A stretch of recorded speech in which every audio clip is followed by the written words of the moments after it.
in reserve, and then coming past Ben Bartram, the young 16-year-old Brit, who's 41 in the world and 2 in the junior rankings.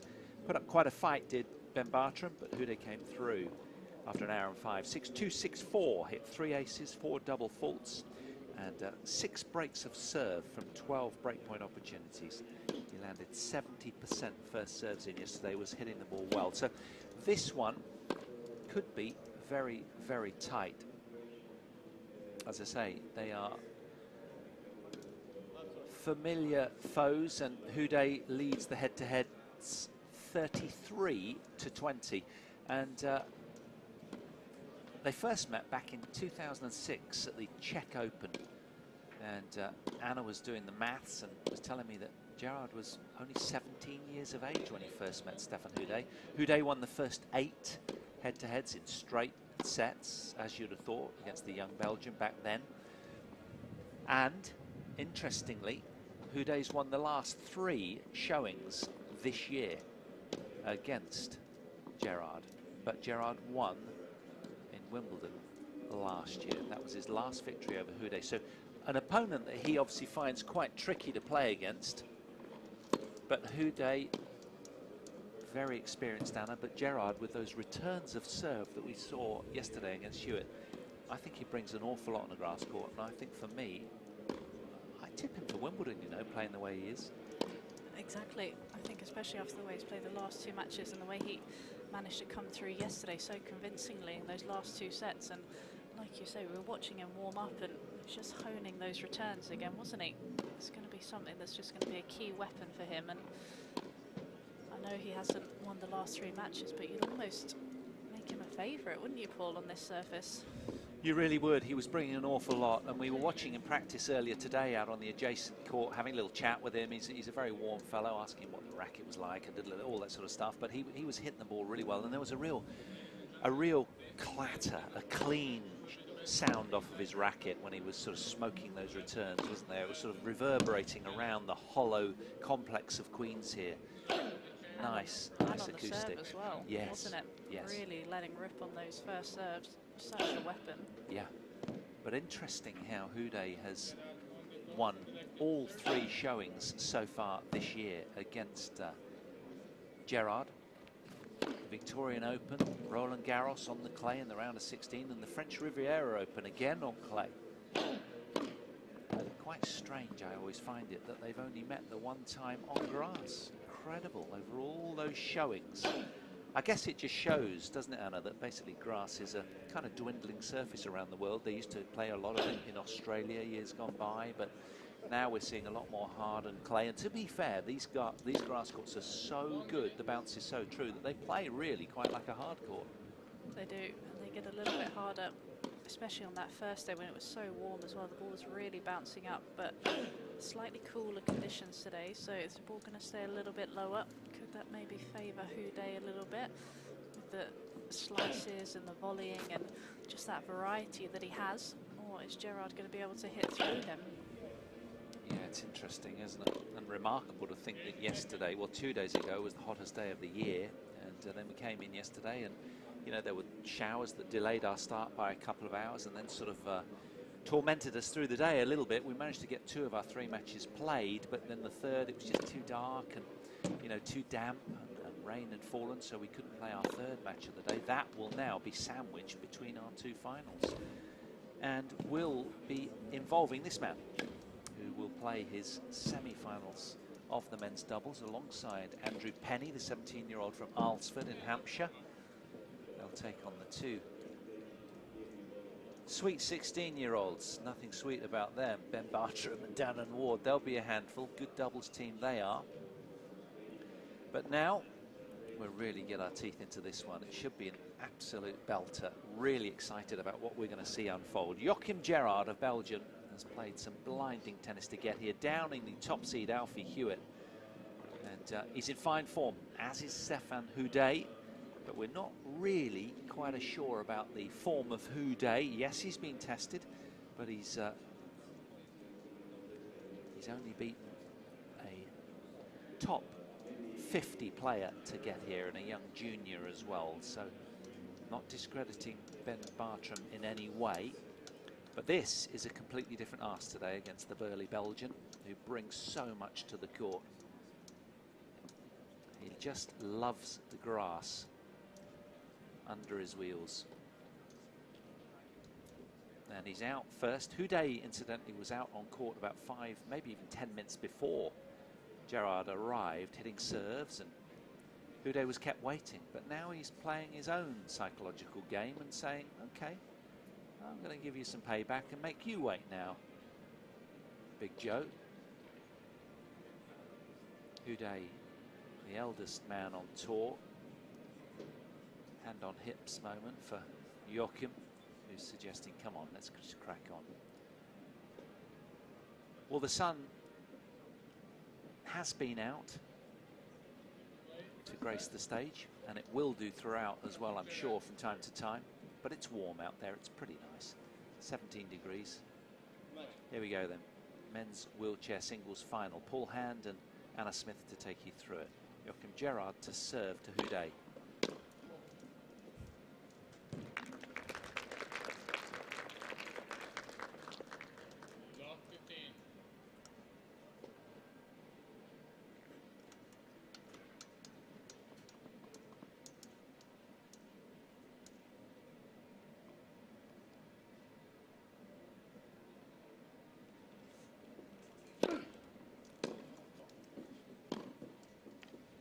Beautiful piercing back behind from the server. 15 all.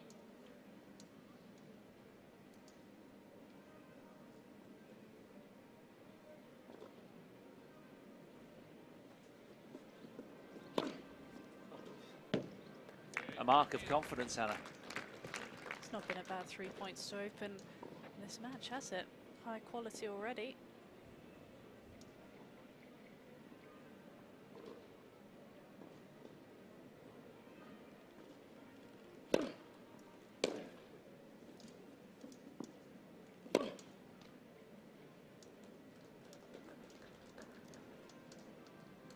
This man, Stefan Houday, in the grey, well, he has 4 Grand Slam singles titles between 2012 to 2017, 2 Roland Garros titles back home, and 2 US Opens as well. 2017 his last, so he's not won a Slam title for 5 years or so in singles.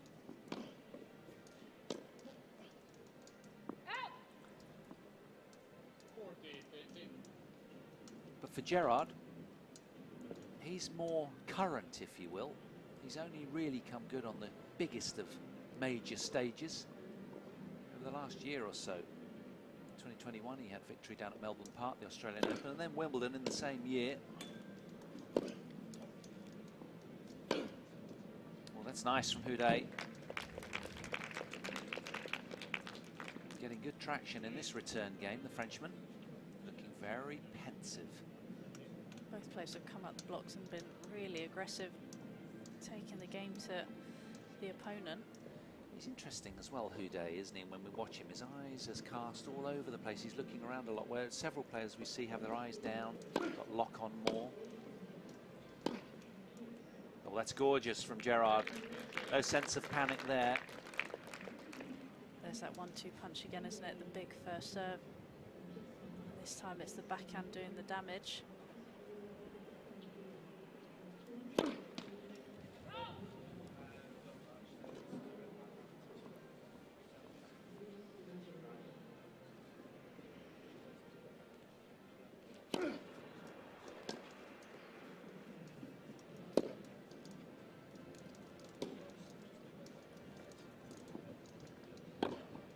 Oh yes, well dispatched.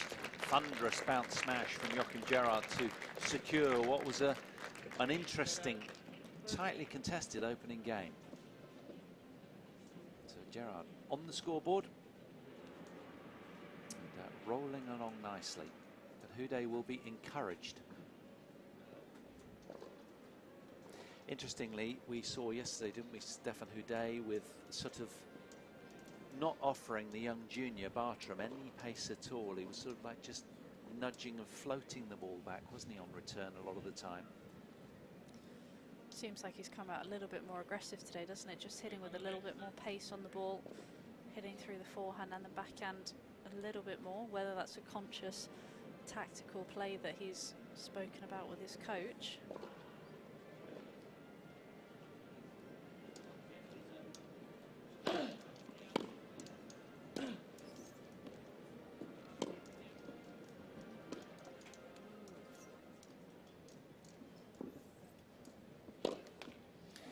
Well, there for me is one of the differences we're going to be seeing a lot of. You've got Joachim, Gerard the Belgian, who's burly, big, plenty of power, really brings it. And then Houday, who's wise, foxy, older, full of guise and trickery, but uber competitive in his own way. And I'm really curious, Anna, because head-to-head he's got 13 more wins, the server.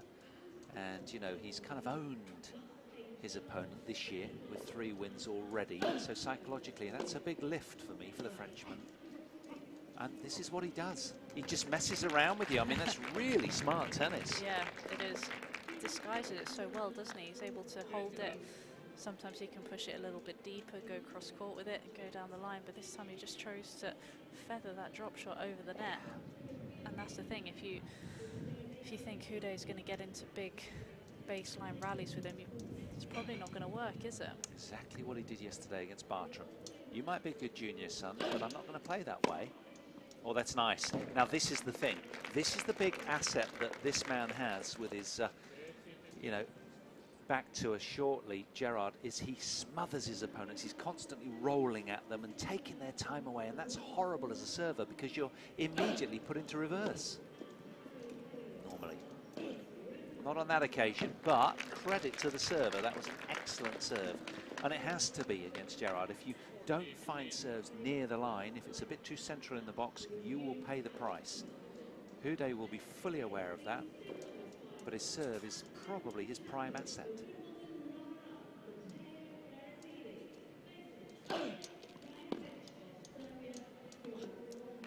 Mixing up a little bit more today as well, isn't he? Yesterday and the day before, he was really using that wide serve on the due side, but I think he realises that Gerard's forehand return is probably his strength, so really wants to avoid that.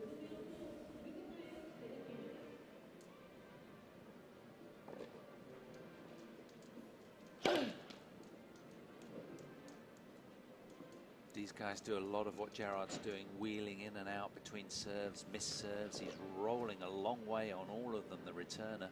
That must get fatiguing over the course of a 3-hour match. It's a great kick serve from Stefan Houday to seal the deal on his opening game. And he draws level early stages here. Chuntering away to himself something or other, probably tactically. Interesting, both of them. Look at him looking around. It's just the way he rolls.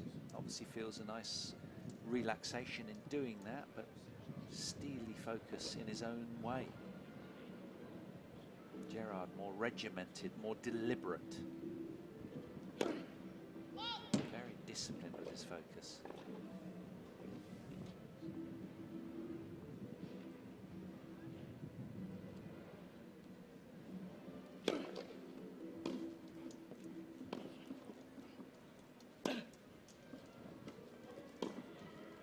It's brilliant. Perfect length.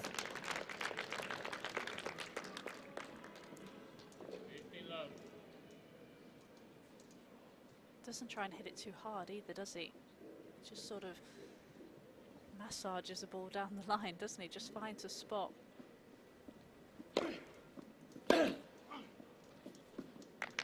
Whatever you can do.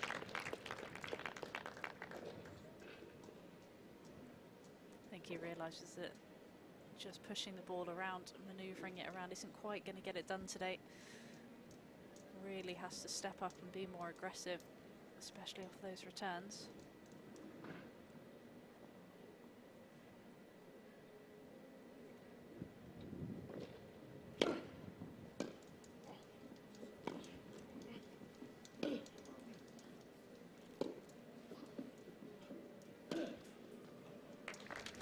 You know what's interesting, Anna? I've been cruising over this head-to-head for quite a while now, and I'm just looking, and if there's anyone who plays really well at the end of the year, it's this man. We spoke about this yesterday, and Alfie Hewitt as well. Tell you more in a second.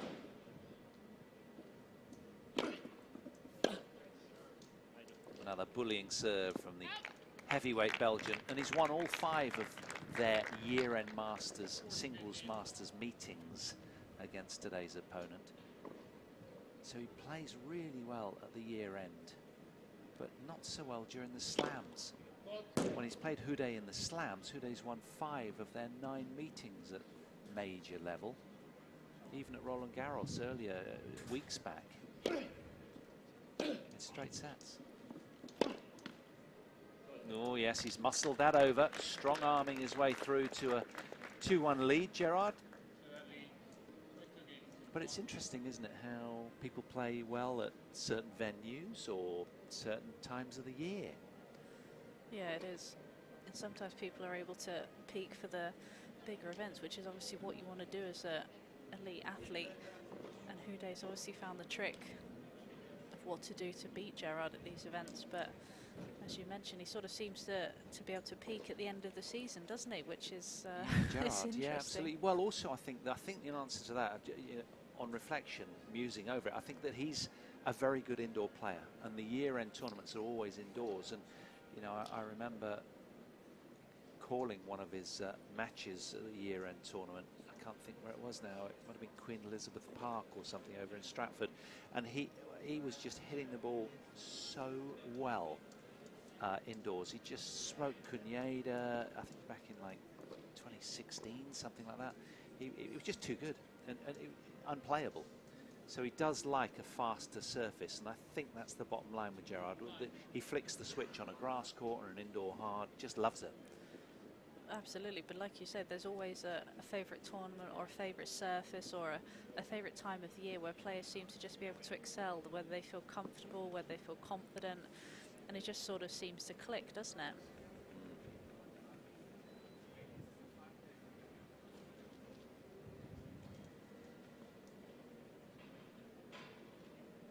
Houday looking very pensive, very focused.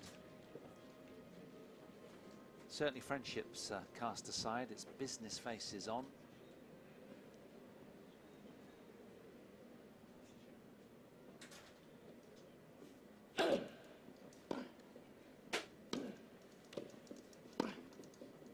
Yeah, you can't offer him that sort of nothing ball. That was in the graveyard, wasn't it? Right through the belly of the court. And, well, both of them, to be fair, will dispatch shots like that for fun.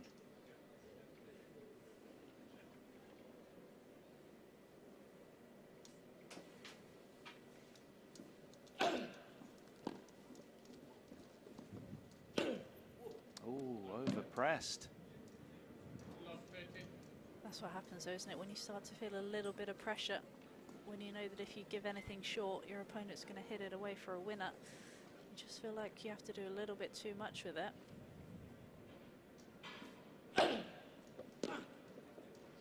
Redeems himself at an important moment, does Stefan Houday, with a big telling serve.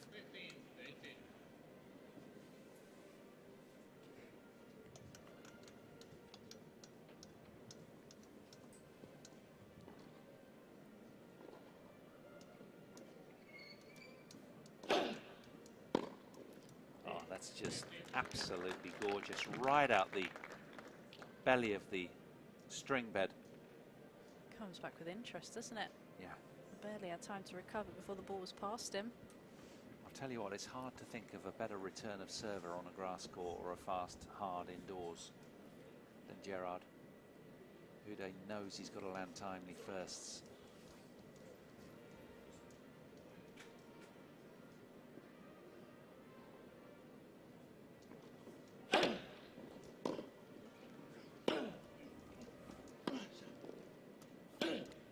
Yes, really positive from the Frenchman.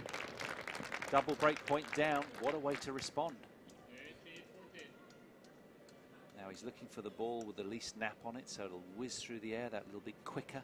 All those incremental edges that an experienced competitor is looking for. You name it, he does it. Still got work to do here, though. Missed it. Too much pressure on the return, and Gerard is up and running, really motoring along nicely right now, the Belgian.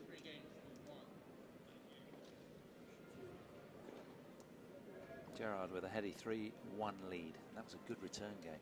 Just looks so confident on the returns, doesn't he? Knows exactly what he's trying to do. Just a man on a mission on those return games.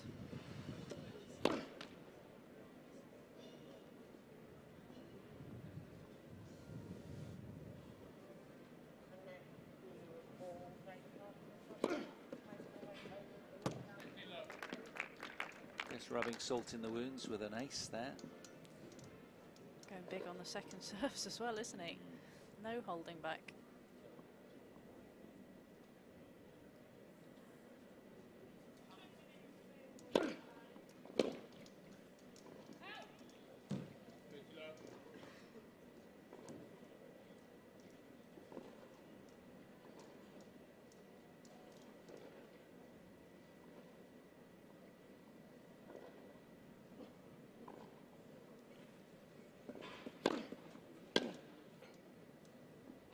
Another buckling serve from the world number 7. And incidentally, the Frenchman's the world number 5. So on paper, he should come through.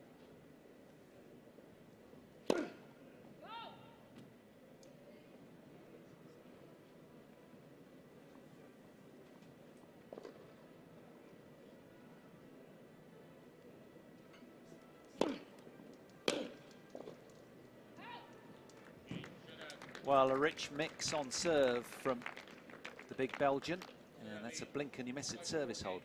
He now has a 3-game cushion in this opening set, 4-1 to Joachim Gerard.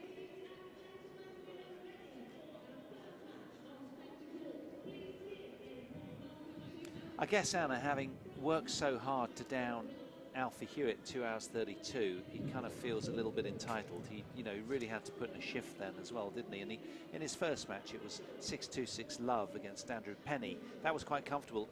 A lad who he'll be doubling up with in the next match, incidentally. But he spent quite a bit of time on court, 44 minutes and 2 hours 32, a lot longer than Houday. But he's strong. He doesn't really feel it. He's still only 33 years of age, and you know, he just.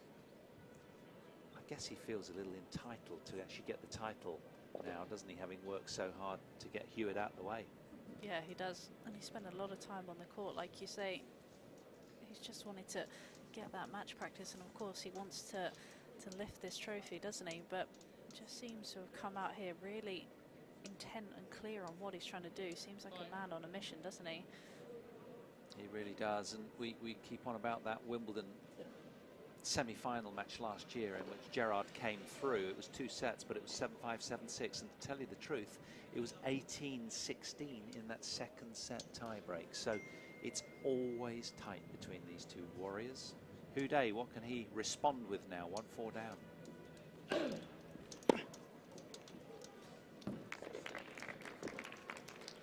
That's the thing, what do you do against Gerard when he's in this sort of form? Just seems to be reading every single serve off the Houday racket.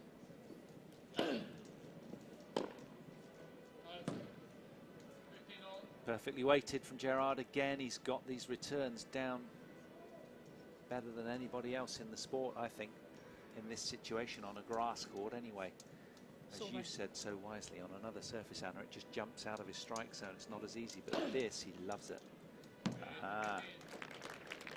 But that's what it's having to take, isn't it? Just cleaning the lines in order for Houday to win points on his serve at the moment, or waiting for Gerard to miss, which he isn't doing too often.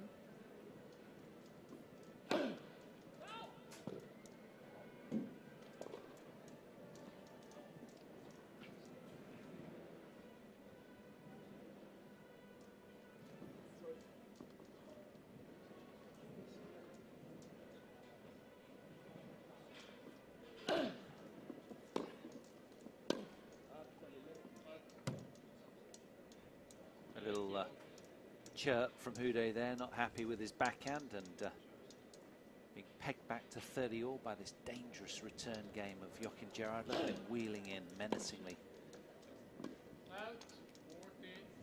Didn't miss by much.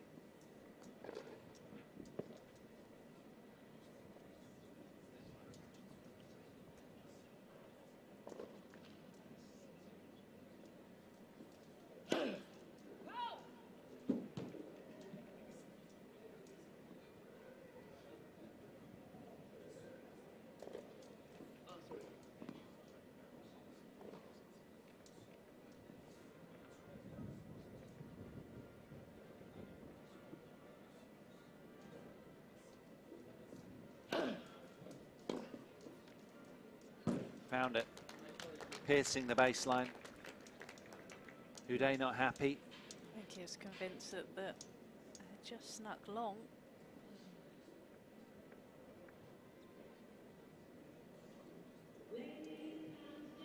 Facial expression says it all.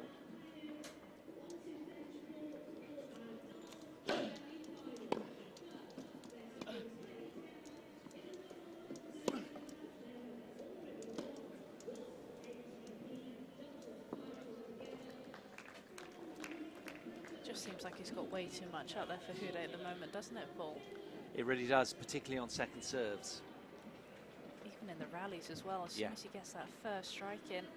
Yeah, he just is, he's a tormentor when he's on form. He really is a bully, Belgium.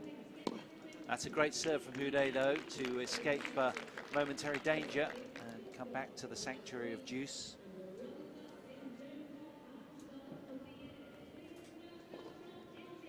Just taking his time and collecting his thoughts, thinking, right, where am I going to put this one? I know I've got to really find my spot.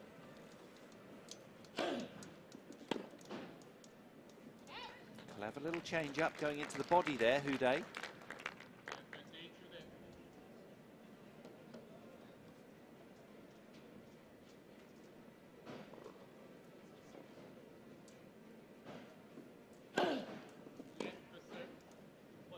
Do you know what's great? Houday's landed 3/4 of his first serves in.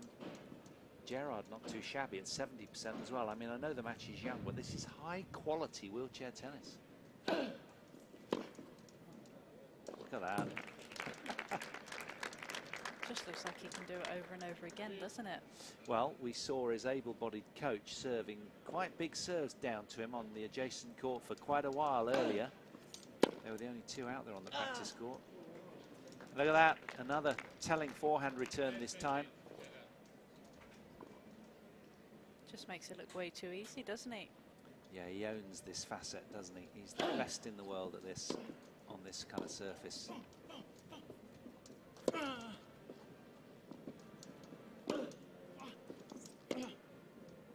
Good resilience from Houday there, and telling length as well.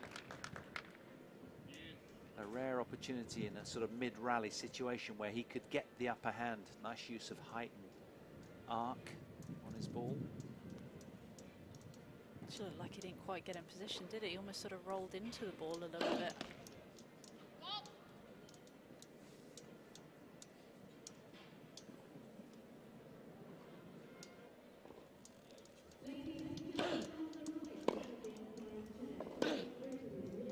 Got it.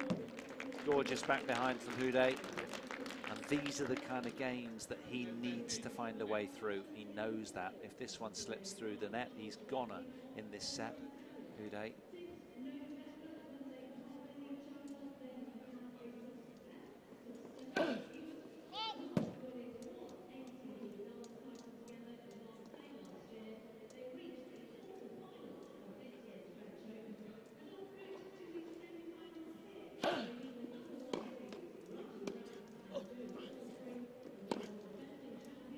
Yeah, sensed that Houday was looking for a forehand and belted it down the other side, Gerard. Pivotal moment in this set, right here.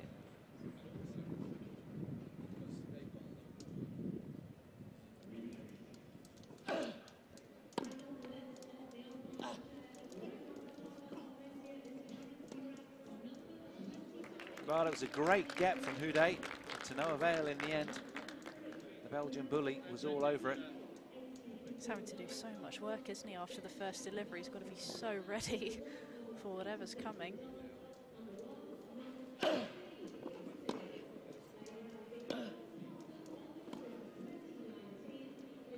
that is superb from Big Joe Gerard. It's a second break of the Houday serve, and he looks like he's really enjoying this one now, and all the hard work that he's put in that previous semi-final against Alfie Hewitt is now serving him well. He's finding more expansive parts of his game now, looking really liberated and enjoying this. He's got an opportunity now to serve out the opening set at 5-1.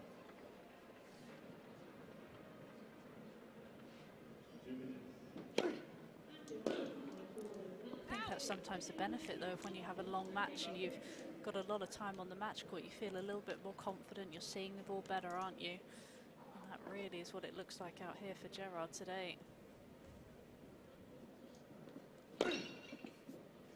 Yeah, we spoke of that yesterday, didn't we? How very often the tournament winner is someone who's really come through the ringer. You know, often you see them save the odd match point here and there or what have you, and then they feel like a cat with 9 lives. But this time he's done all the legwork and pushed really hard. Now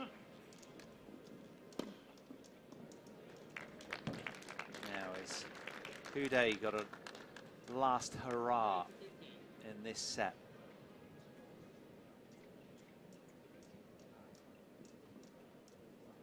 Yet to break the Belgian serve is the Frenchman.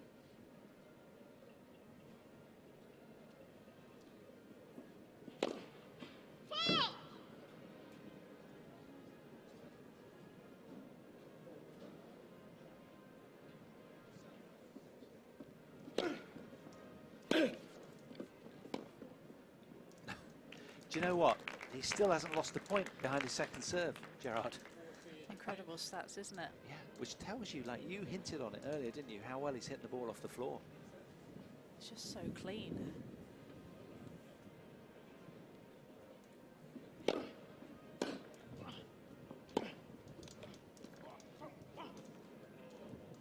Well, those magical hand skills of Houday let him down on that occasion, and it is indeed Joachim Gerard, after 25 minutes, is all it's taken from the Belgian #1 and world #7 to secure set 1 by 6 games to 1. He is striking the ball really, really well. I tell you what, I'm tipping him for Wimbledon. If he can play, if he can recreate this kind of form, he looks very, very good. Serve and return are absolutely exemplary for me right now. I'm sure if he could bottle this form, he really would. Look at those numbers, Anna. Just so impressive, isn't it? Total points won, almost double that of Houday's. Just that first serve percentage as well. And when you're so effective as well behind the serve, it makes such a big difference. And again, 100% of second serve points won. I'm not too sure in the stats history that's ever happened. No? That's a pretty tough one. It's brutal. Houday remaining calm as the experienced veteran will, but I'm sure his head will be like a washing machine on the sit down right now. Got to be thinking that he's got to try and change something. He has looked to try and use the drop shot a little bit, but again, it almost looks like he's trying to do too much with it, because he knows that if Gerard gets up to it, that ball's not coming back. Yeah, and he's constantly in reverse, you know, after his serve, isn't he? You know, he serves and then he just has to push to retreat because the ball's on him. So I guess he's thinking, right, I've got to mix the speed, spins, heights and variety to the max. He's armed with new balls here. Let's see how he responds then at the start of set 2.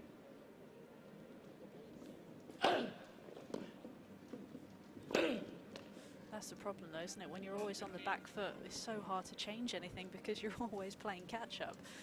So as much as he might want to change something, if you've got rockets coming down that Gerard's sending, it's pretty tough.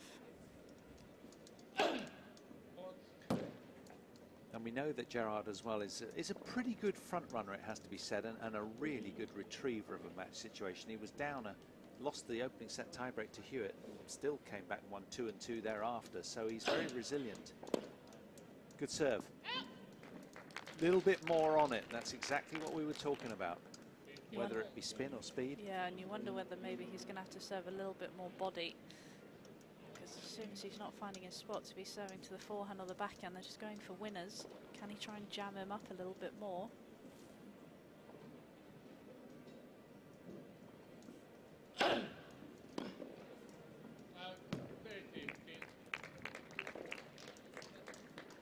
Another telling serve from Houday.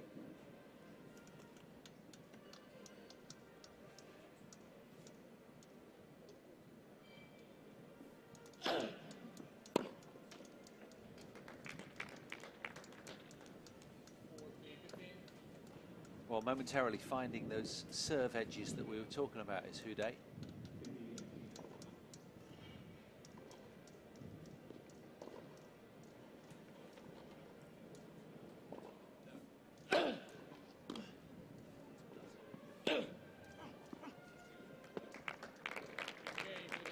remarkably, it's the 54th clash between the two, and Houday, they've seen plenty of each other, these two. They've practiced together along the way. And but it's Houday here who will be feeling pretty good as he wheels round the other side of the net to be in charge for the first time in the match, in set 2 here anyway. How long will it last is the question on everybody's lips.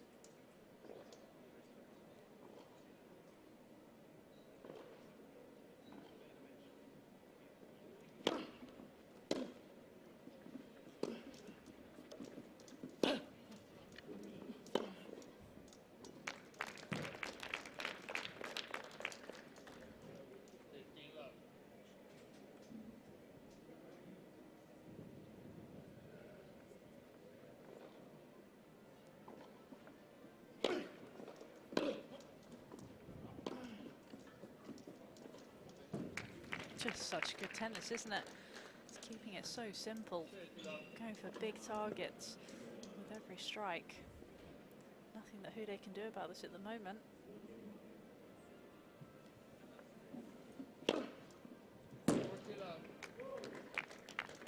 He's just owning the scene, isn't he, when he serves like that? Houday not happy about something, but he's taking his time. I think he thought it was just long. It did maybe look a fraction long.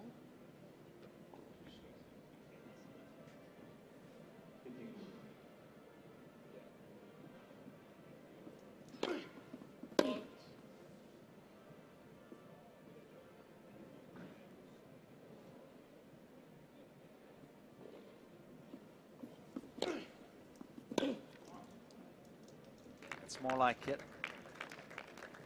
Houday playing at the Queen's Club for the 3rd time. He reached the men's singles final and won the men's doubles with Nicholas Pfeiffer in 2018 when the tournament was an exhibition event, and was a singles and doubles semi-finalist here last year. So Stefan today into his 2nd Queen's final.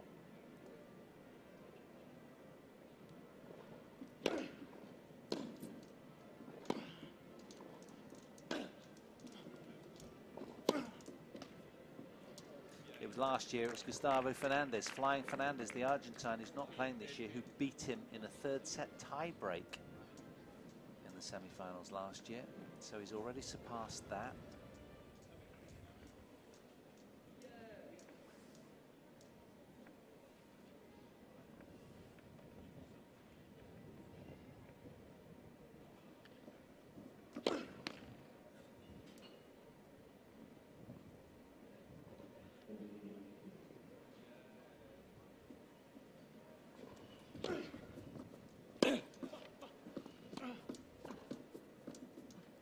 Yeah, it fell away nicely, didn't it? It was the perfect shot from Gerard. Who locks in 1 game apiece in set 2. It's been a good match, hasn't it? Very high-level tennis match. Very few unforced errors. Everything's been positive and productive. Been so impressed with Gerard, though, out here. The way he's just come out really has a clear plan of what he's trying to do. Because everybody knows as well of this man in your picture, the salty old sea dog from France. He has got so many ways to pick a lock as well, hasn't he? You know, he's been there, done it, got the t-shirt. He's 51 years of age. He's uber experienced. But that's the thing, he's almost taken it out of his hands, hasn't he, by just dominating with the powerful ground strokes, powerful serve and the returns. As you know, it's so easy to get sucked into it when someone is so crafty on the court that you almost end up trying to play that way, but he hasn't done that. He stayed smart.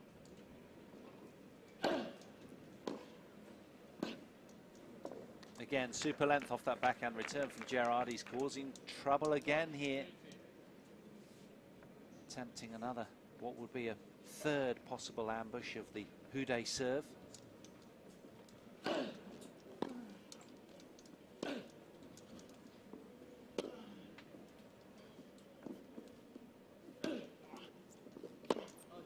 Oh, very nice. Another clean winner, smoked from the racket of Gerard with a vapor trail behind it.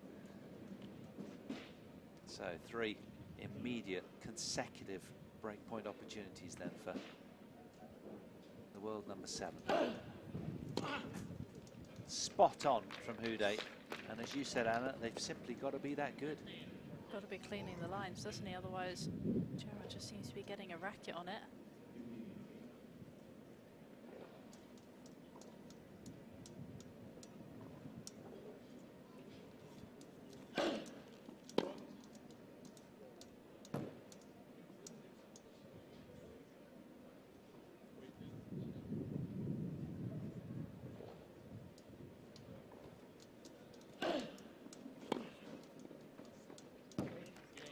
Grass court supremo, Joachim Gerard.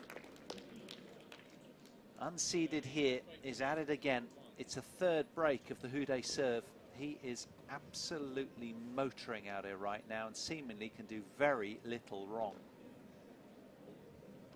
6-2, 6-1, 2-1 he leads. And I'm really curious, Anna, because Kunyeda's a man from Japan who's very decorated. You know, he's world #1 now for the 7th time in his decorated career after that French Riviera Open win and victory also at Roland Garros just after that. Taking the mantle from Alfie Hewitt for how long we don't know, but I'm really curious how he'll go at Wimbledon and whether he can find any resistance against somebody like Joachim here, who I'm tipping for the title. Well, I'm not really sure that anyone's going to be able to take down Gerard in this sort of form, especially on a grass court like this. The way he's just attacking, and it almost looks like it's almost within himself as well, doesn't it? It doesn't look like he's sort of playing 10 out of 10, does it? It's sort of just a 7 out of 10 that he's able to repeat over and over again, and I think that's a scary thing for all the opponents out there who he's going to face.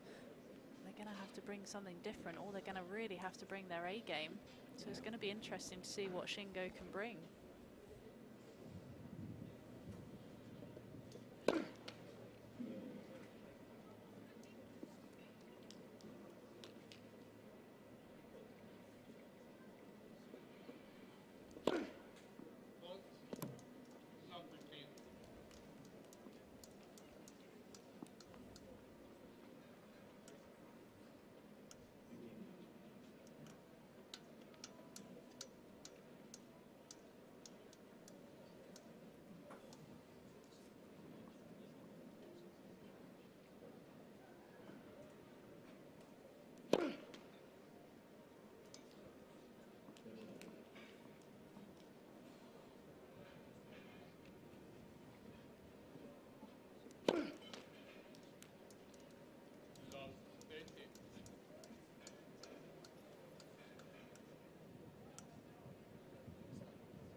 So little shards of light here for Stefan Houday.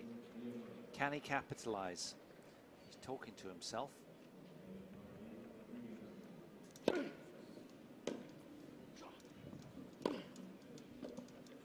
That's a monstrous forehand, perfectly weighted. Got it to land pretty deep as well, did Gerard? Made it look easy, didn't he? He was almost wheeling backwards. Like you said, he's looked particularly smooth across everything he's done, and he's far from redlining.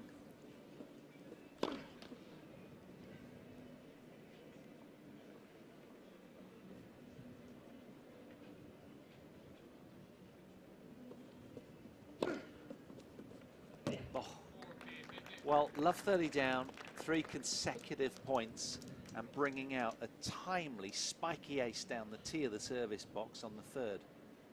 What will he conjure here?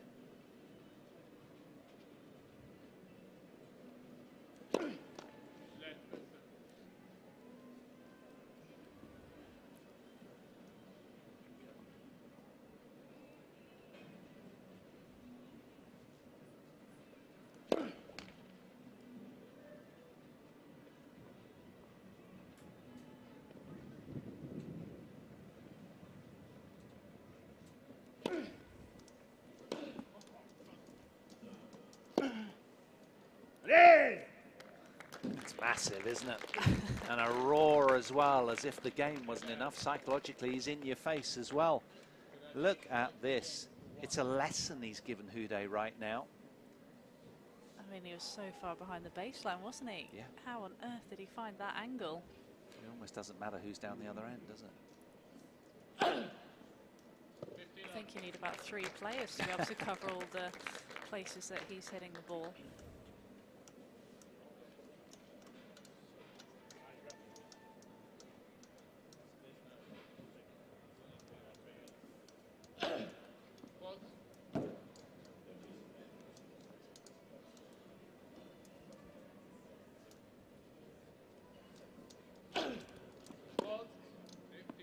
Well, that's scoreboard pressure, that is. He's over-pressing on serve, Houday. You kind of get that. He's just doing all he can to rack his brains to find answers.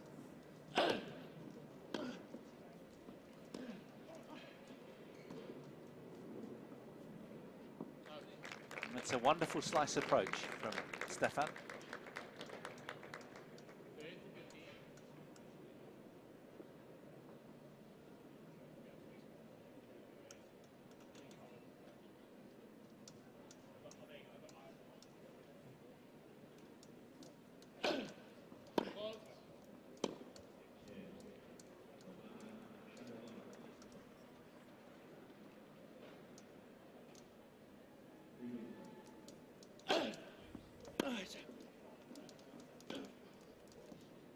Very well done. He was tangled and handcuffed right into his body, but he still found a way of hitting the inside of this forehand. It wasn't easy.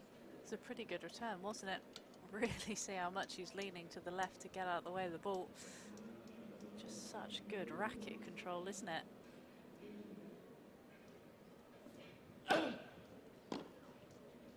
Another good delivery from Stefan Houday, who finds ways to hold on and salvage some pride to another service game. Just doesn't want to let Gerard too far out of sight. Certainly doesn't want to cut himself adrift here. That was a great game from the Frenchman. Second seed still very much in this. Well, we spoke of Big Joe sort of playing well within himself, but you kind of sense that for Stefan Houday in your picture to really contest this, he's kind of got a red line himself to get the very best out of himself, to even get on a par with Gerard right now, who's just unbelievable. Yeah, at the moment you either have to raise your level or just hope that Gerard's going to drop his a little bit, and so far for this set and a half there's not really been any sign that he is, has there? No. And incidentally, we like to keep you abreast of things, but the men's doubles on centre court, Lloyd Glasspool and Harry Heliövara of Finland, just got underway about 20 minutes or so ago. They're taking on Rohan Bopanna and Denis Shapovalov, and the British-Finn combination, of course, overnight are set up in that one. Playing for a spot in today's final. They'll take on Mektic and Pavic, whoever wins that one. Second seeds lie in wait. And of course, sandwiched in between, not before 1:30, is Krajinovic taking on Berrettini in the men's singles final. Serbian-Italian affair.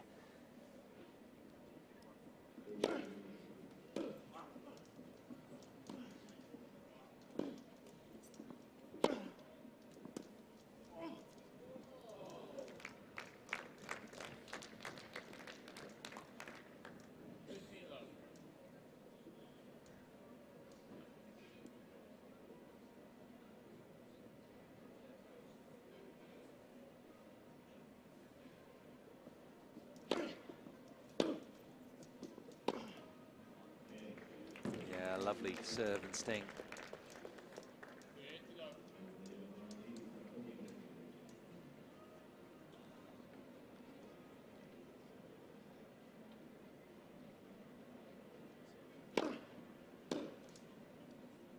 Super tennis all round. It's bubbling up nicely, this one now.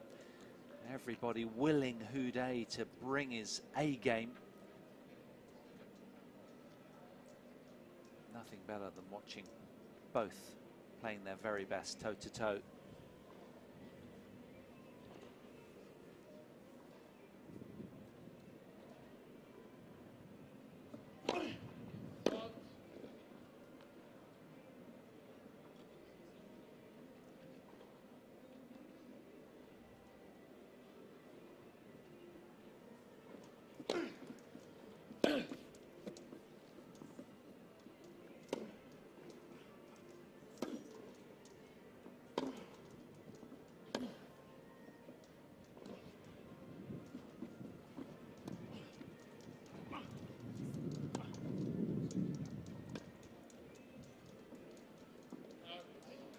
Clever all-court tennis from both players.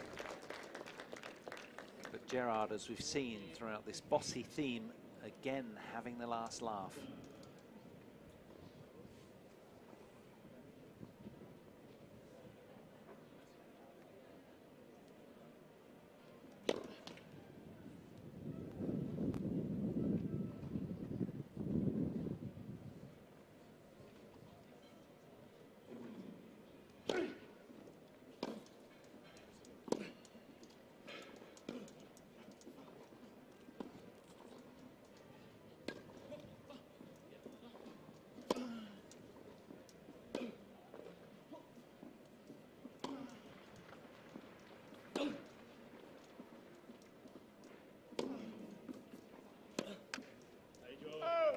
Too much angle and pace from Joachim Gerard, and he holds on to extend his lead. Now he's engineered a 2-game cushion, and he looks like, Anna, we said before, he's playing so within himself, isn't he? Yeah, he is. Like you said, you almost need 2 or 3 people at the other end to contest with him when he's playing like this on a grass court. You really do. His physicality is so kind of in your face.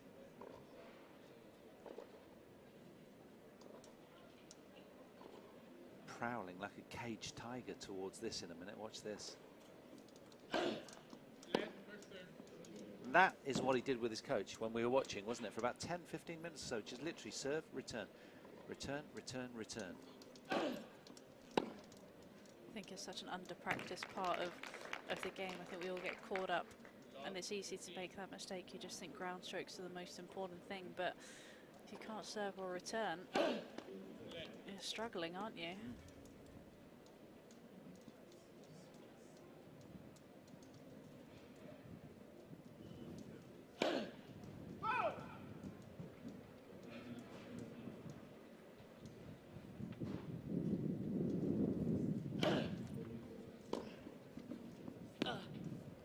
Super return again, loaded with spin and speed. And here's a stat, Anna, you like this. Winning percentage of points on second serve. Houday 38, almost reversed the numbers for Gerard, 81%. Another clean winner from the racket of the returner. Gerard is making this look simply academic.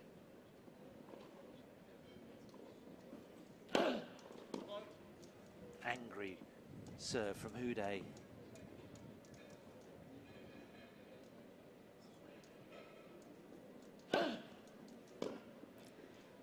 I would love to know a stat of how many winners he's hit off returns on the second serve, especially. I think it must be well over double figures.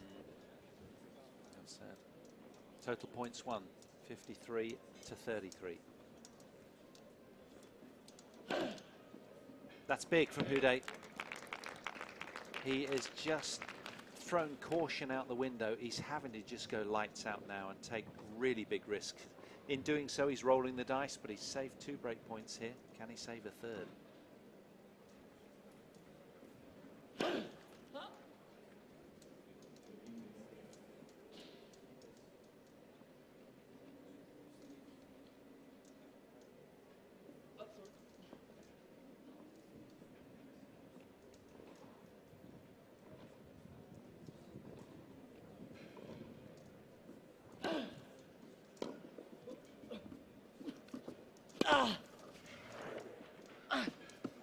Oh, it's gone, straining every sinew, Houday, but to no avail. It's Gerard again, who ups his game and strikes again with a 4th break of the Frenchman's serve. He is just a game away from the title now, and is taking it all so comfortably.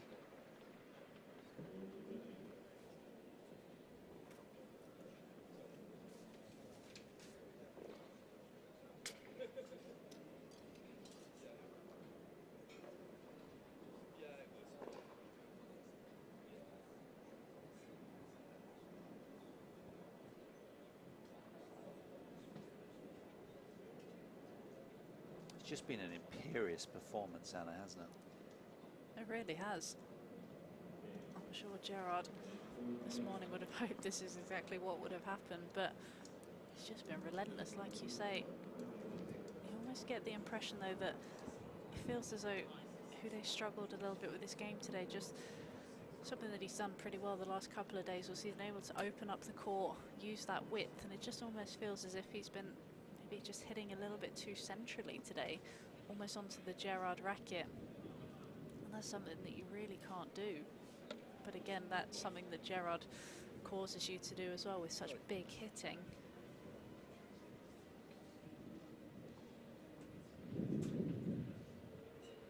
Here we go then, Joachim Gerard serving for the championships.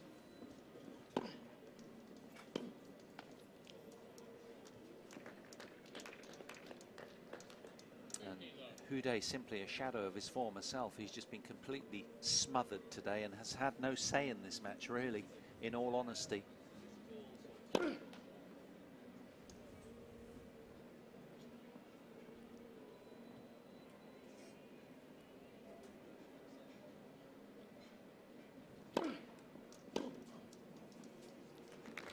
That's something that you don't like as a sports person, is it, when you're not really in control of events out there, and Houday really hasn't. Gerard's been the boss out there. There's not really been much that Houday could have done differently.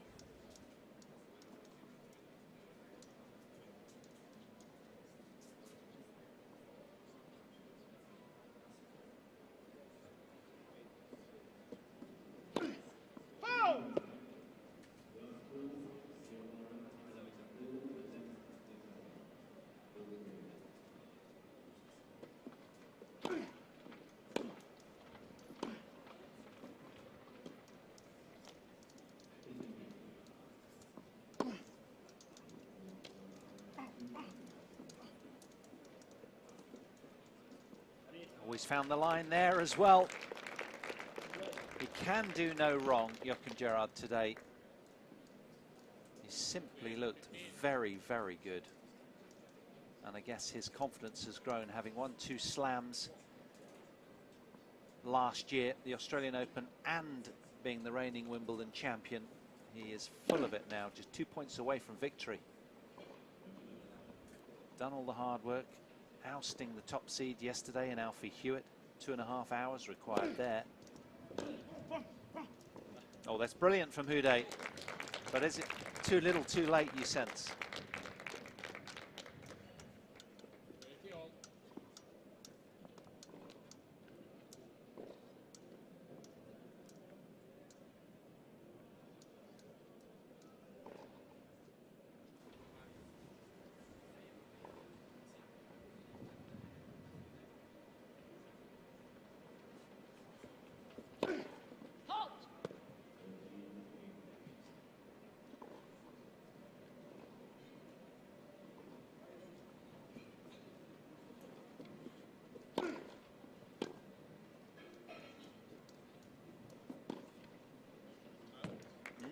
A minor lapse that could have major consequences.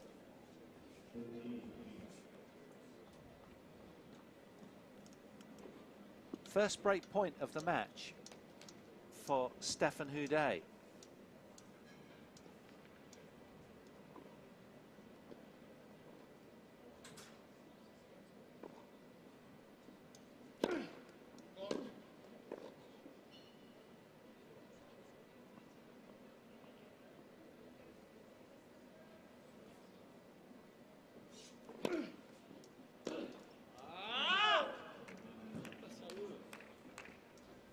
So little opportunity when that one came along. You sense that Houday kind of overplayed it. Gerard back to deuce. That'll feel comfortable. Fended off the only break point that Houday's had throughout the course of this match.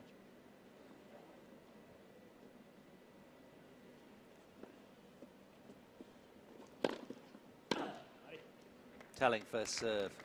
Really bossy from Gerard. And here he is after 54 minutes at championship point.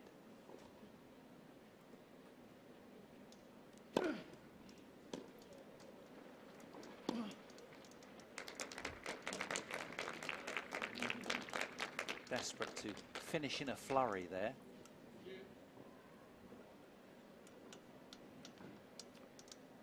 Houday hoping that nerves might set in for his opponent.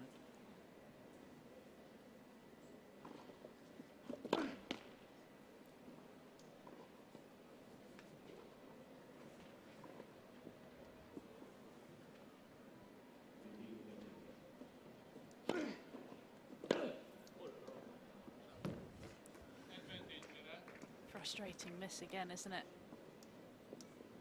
Don't want to give those 3 points away. Bringing up another match point.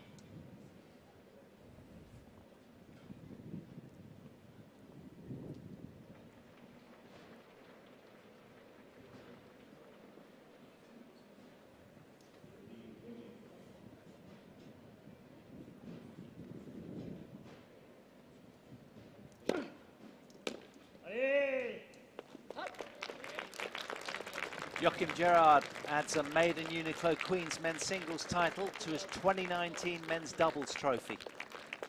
Another confidence booster for the former world #1, who in a fortnight will be vying to defend his Wimbledon crown. And on this week's form, he's going to take some stopping.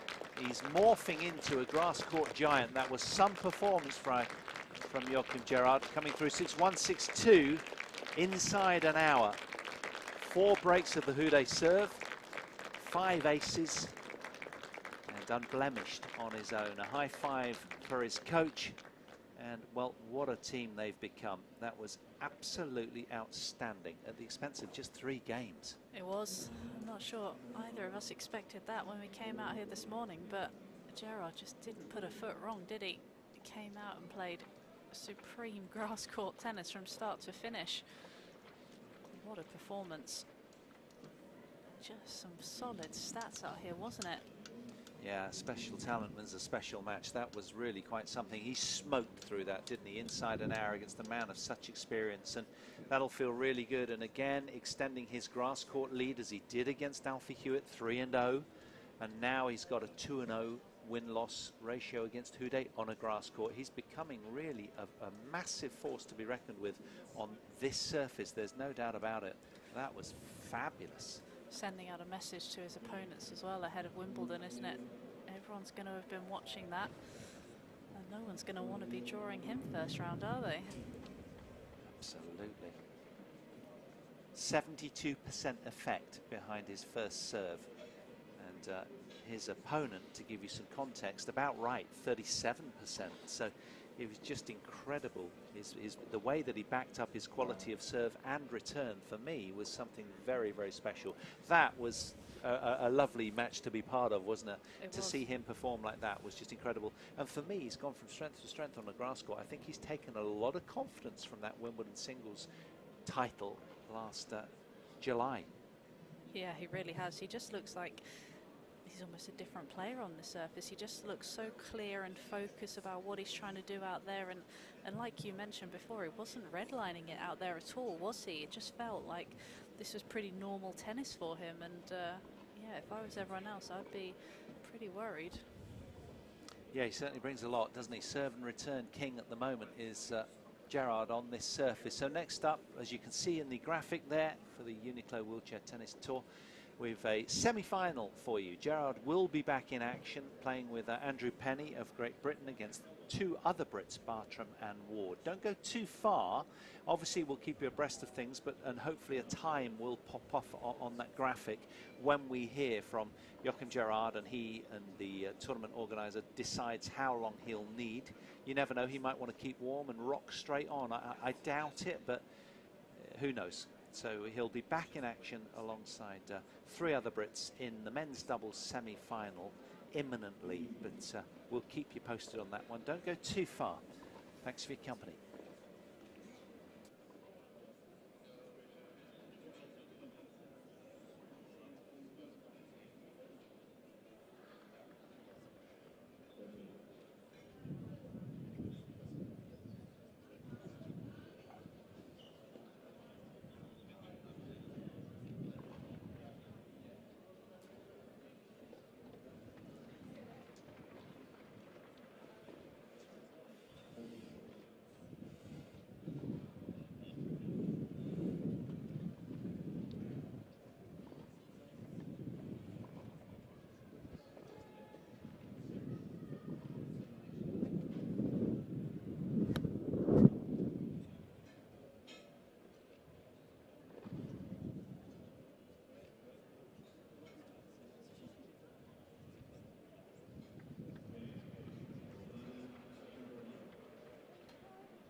1:30 p.m. Thank you very much.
back to Queens. Wheelchair doubles semi-final action scheduled right now. This was originally scheduled for yesterday. So here we go then. It's Joachim Gerard, the singles champion here, having won 6 grass court matches in a row following his title at Wimbledon last summer as well. What a run he's having. He's playing alongside Britain's Andrew Penny, and they're taking on Ben Bartram and Dannon Ward, also of Great Britain, 2 young 16-year-olds to the right of the umpire.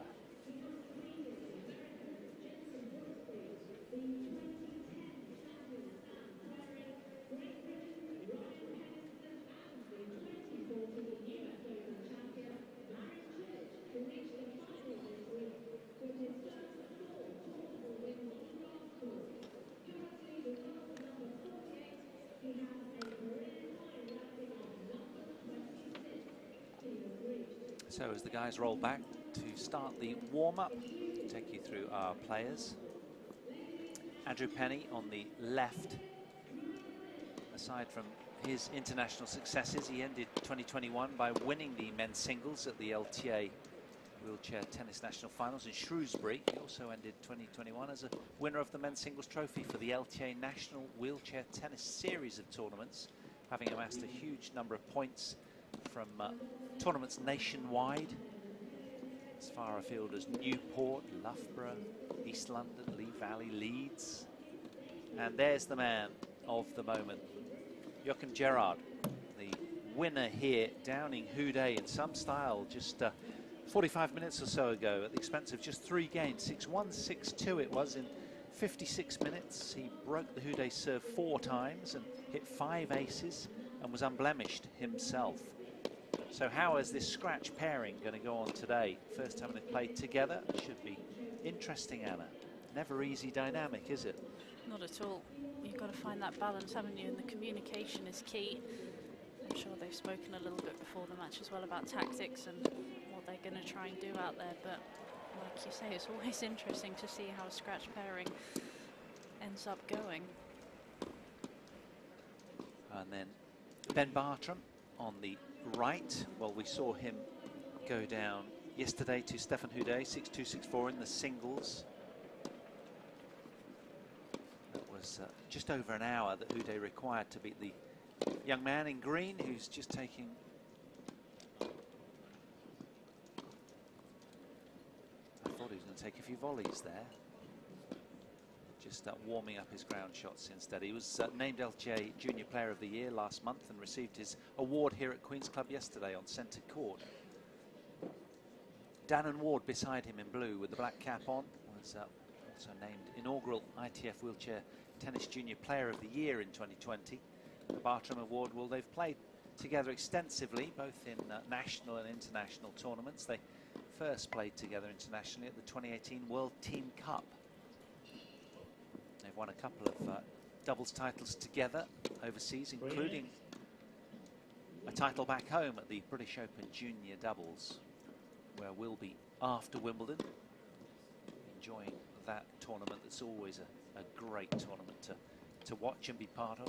Their last match together before Queen's International saw them finish runners-up at the Megasuray Open in Turkey in March. So an experienced doubles team, but of course let's just bear in mind they are just 16 years of age, so British tennis really is absolutely booming right now with all of its success through most age groups and disciplines, and great to see wheelchair tennis in that regard as well, absolutely flying. There's good backup from Alfie, Hewitt and Gordon Reid in these two, and Andrew Penny as well, the other side of the net, the partner of this man, Joachim Gerard. And one senses, Anna, that this man really will be, if he can replicate that form that he played in the singles, and he has done all tournament really, just so good. He's been dictatorial in everything that he does whenever he rolls on court. So if he can, you know, produce that again, he's going to be a real handful. It really is, and I think Dannon and Ben are going to, well, I suppose unfortunately going to probably look to target Andrew Penny, aren't they? Especially after the performance that Gerard just put in. against Stefan Houday, so it's going to be interesting to see. Ben and Dana know each other's games so well, and they work so well as a pair, compared to obviously the pair of Gerard and Penny, who haven't played together, don't quite know each other's games quite so well, so it'll be interesting to see how they match up.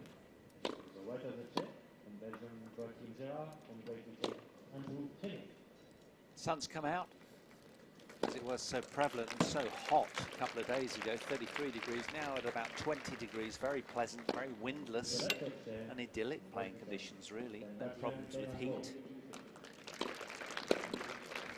So the player's getting a generous introduction. And that's a nice little place to be at, courtside. Really intimate court, this court 5. Just adjacent to the main entrance here, actually, just behind that sort of corporate stand where the umpire's sitting there is the main Queen's entrance. And, so it's probably the first court that you come to. It's a beautiful court, and the fans, of course, can get really close and indulge in feeling part of the match, quite frankly. What a lovely topspin serve Ben Bartram has, and his game, along with the 2 other juniors, evolving nicely. And this is going to be a huge test today for all of them.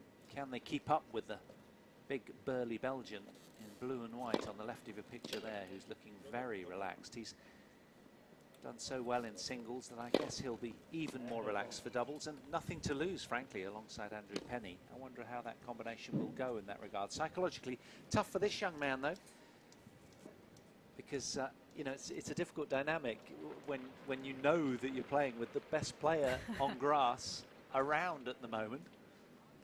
It absolutely is. He's going to want to go out there and show exactly what he can do, but sometimes it brings out the best in you, or sometimes you get a little bit nervous. So I'm sure they've had a practice together, and I'm sure they've dispelled any nerves that he had, and he's just going to go out there and give his best performance. And Joachim Gerard as well, he's the sort of guy that's easy to talk to. We were talking to him just while he was practicing earlier with his coach. He's very affable, very warm-hearted and approachable. Very relaxed guy as well, isn't he? Which is quite nice as well. When you've got a partner that is a little bit younger than you, you're the more experienced one. You sort of have to lead the way, don't you? You want to be the one that communicates, and again, the body language and the demeanour, it just makes things a little bit easier for Andrew Penny.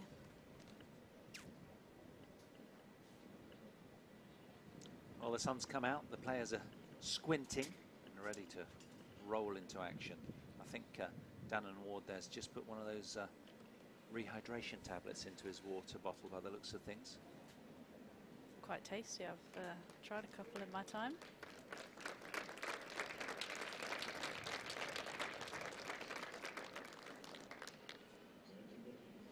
Well, it looks like it's going to be Ben Bartram from Norfolk to get this men's wheelchair double semi-final underway.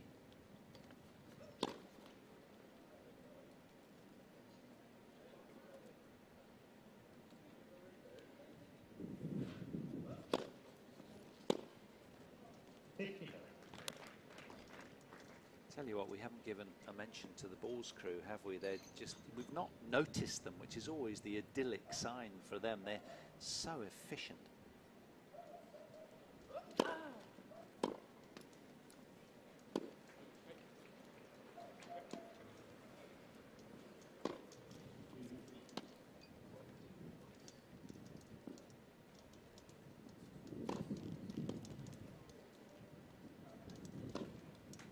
He's overcooked it. Good work from Gerard there, just bolting to his right quickly to take that option away from Ben Bartram. Again, you see though that Gerard's always looking where Andrew Penny is, just making sure that he knows which side of the court that he's covering.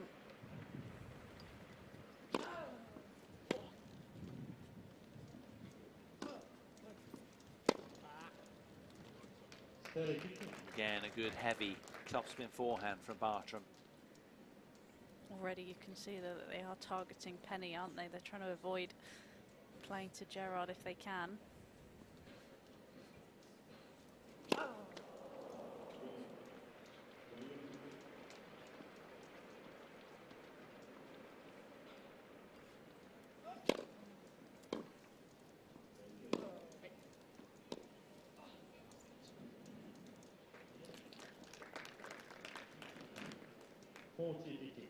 Gerard, former champion in the men's doubles 3 years ago, back in 2019. He won this event with his Swedish partner, Stefan Olsson. He's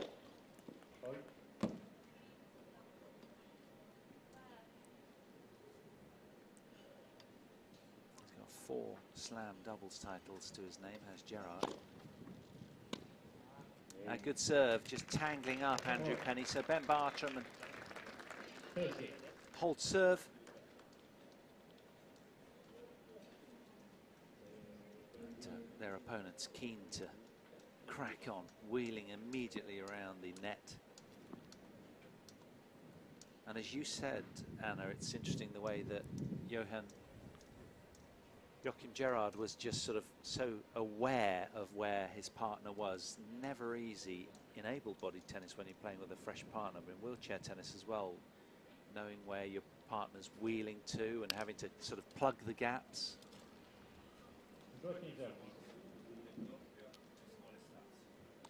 Well, why wouldn't you put him into serve first?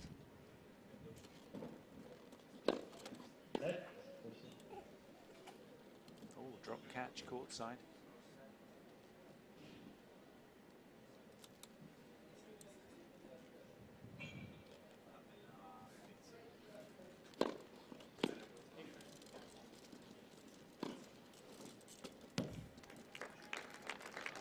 Picking up where he left off from the singles, isn't he? Yeah. Big serving, big forehands. Yeah, it's tough to get into the match against Gerard. It'll be interesting to see how he goes in doubles. Take no prisoners kind of serving as well from the burly Belgian.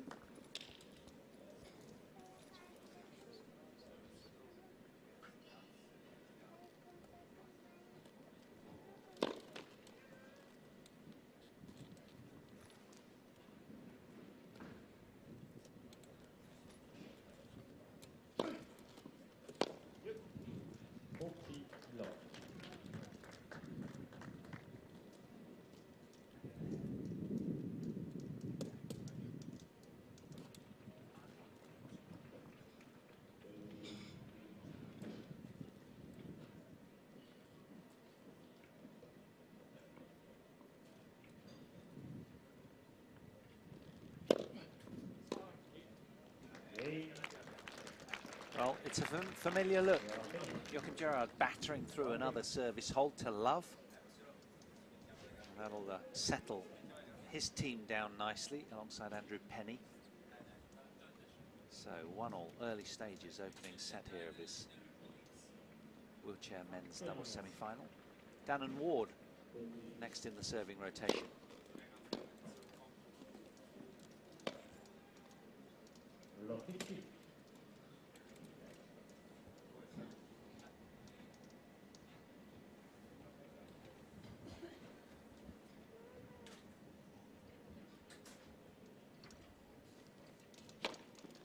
Dannon lost in the singles to the man alongside, the young lad alongside him.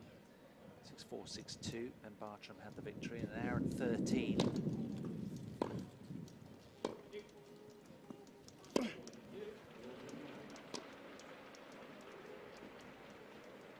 Oh, that's a really good recovery shot there from Dannon Ward. That'll help settle him down. And we sensed that when he was playing that singles match against Bartram that he was richly talented, but he was just undulating with his form a little too much, wasn't he? Just a bit raw around the edges, wasn't he? Like you say, he has the potential.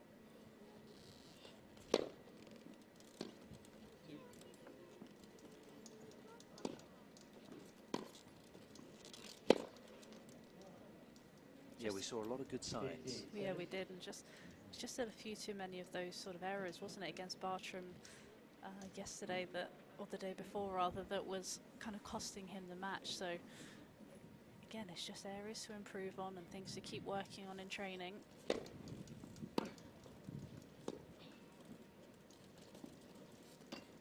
It's a familiar look, isn't it? You know, everybody's scrabbling in opposition to Joachim Gerard with that very high quality return of serve that he has off both wings. Hits it early, flat, strikes through it, rolls into follow-up, and Andrew Penny just sits back and enjoys.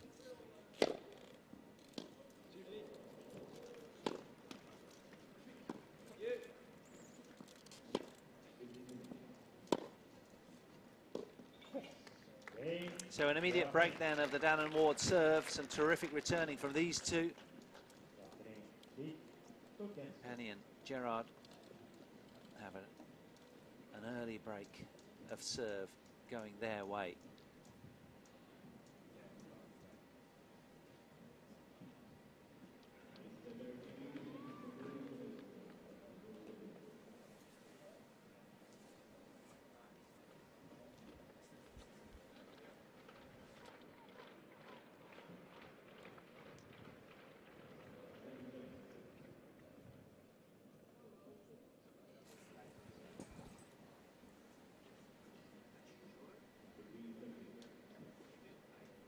Wow, that's a big jug of Pimm's being carried in courtside.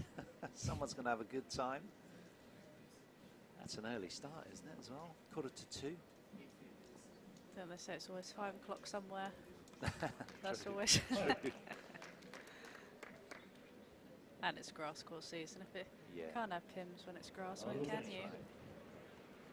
Catering here has been excellent. In fact, it's been really well staged all around, hasn't it? Particularly for the members of the public, the viewing public. Terrific spectacles. Oh, nicely done from Ben Bartram.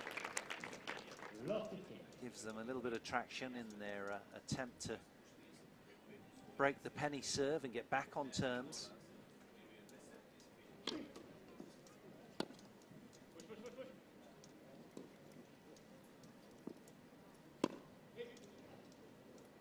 Just a little too much contact there, though, from Bartram. You can hear the encouragement, though, from Gerard, can't you? Yeah, I like that. It's nice to hear that elder statesman is helping the younger player out. Yeah, he's almost double the age of Andrew Penny, isn't he? 33 years of age and 17, the server.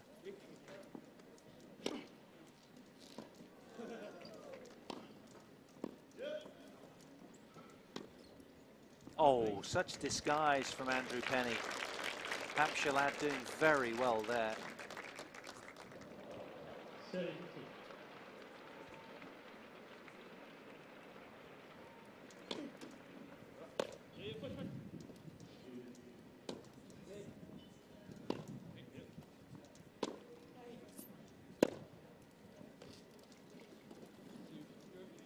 Absolutely stunning hand skills. We saw that in his singles. He really is richly talented, Andrew Penny. Quite the nice combination between the two, isn't it? Gerard with the power, Penny with the variety and the skills. Seems to be working well at the moment.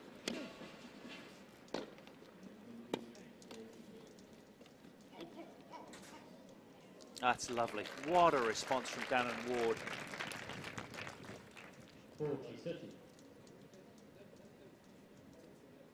Hopefully that'll allow Dannon to get to more expansive parts of his game as well.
Andrew Penny does well, shows a lot of character, and a lot of traffic was directed his way. He holds on to his serve and extends what's now a 3-1 lead for his team.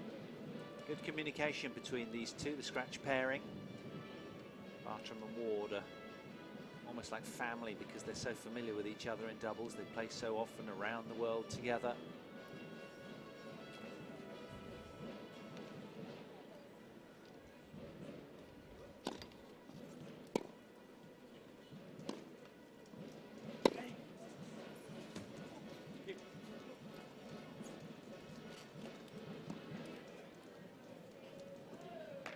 Oh, that's really cleverly done from Bartram. Suddenly now you see him revealing all of his true colours and skills. This is why I love doubles. You just get all the little nuanced angles and lob volleys and exquisite touches using all four parts of the court, or four extremes, I should say.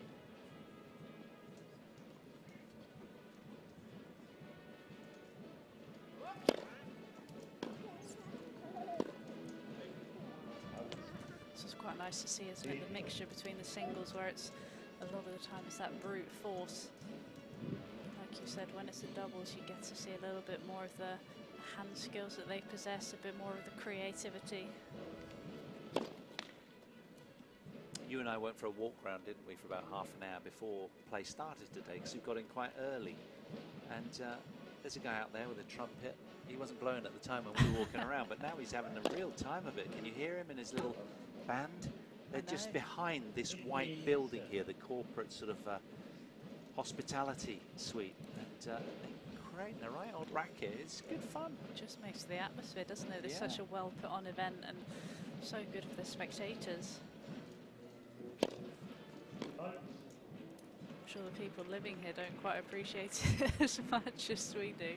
Perhaps the people swigging the pims down shortly will be joining in, singing along.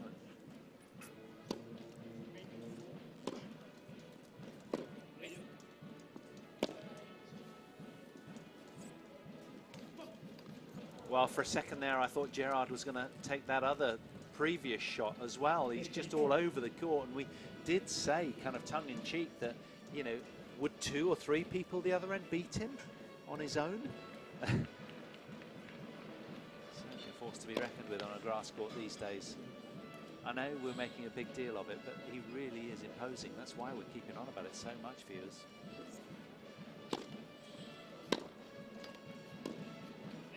Good leave from Andrew Penny. It's another game for Gerard and Penny, and they are really getting it together nicely, this scratch pairing. A 3-game cushion. They lead 4-1 in this opening set out here in the men's doubles semi-finals. There's a guy in his cracking into his sandwiches in the background of the picture there with the maroon and grey top on and grey cap. That's Mark Bullock, who does a lot of good work behind the scenes with disability sport. A couple of little ones enjoying their afternoon out here at Queen's. So lovely seeing all ages, isn't it? I like when we pan into the houses locally as well, see people looking out of their windows watching the tennis. It's great. It's nice to see people as well, not just always going to the main court, yes, watching centre court, but also just taking time to watch all of the tennis on the outside courts as well, because there are so many players that you get to see that you probably wouldn't get to see, and such a nice experience for everyone. Yeah, and the sun's come out as well to sort of warm us all up. Well, he held his serve to love last time. We're now back round into the second serving rotation. Gerard having a go at 4-1.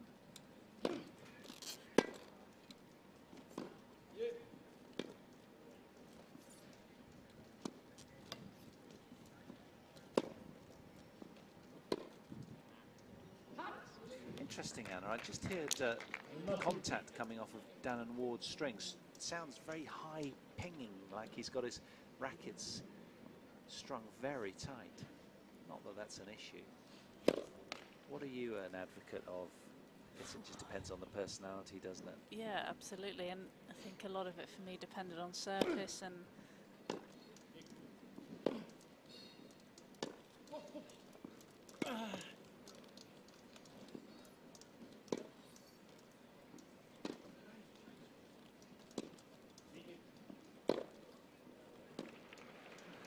conditions as well. I think it really varies. You know, some days when it's a little bit hotter out there and the ball's flying, you want your string a little bit tighter, but I always tended to use a racket that had sort of a big sweet spot that gave me a little bit of help. So I normally used to string my rackets a little bit tighter, but someone who plays with more of a stiff racket probably strings it a little bit looser, but like you say, it's just sort of personal preference. Man serving needs little help. He is just beasting the ball around with such authority. Previously an ace. And look at the jump that he got off the kick on that second serve. Sprung right up over Ben's strike zone. Just shows you the strength, doesn't it? And the racket head speed he's able to generate, especially on a grass court. Well, one of the reasons I brought it up as well is because when we were watching him practice, I saw his string bed was a little bit frayed in the contact zone, almost like he's using gut that's kind of wearing a little, just to get that little extra pop on the ball. A lot of the players nowadays use that hybrid, don't they? They use a sort of stiffer string and then a slightly softer one. I know that's what I used when I was playing, and it just gives you a little bit more pace off the racket, helps with a little bit more spin. Not that he needs any help.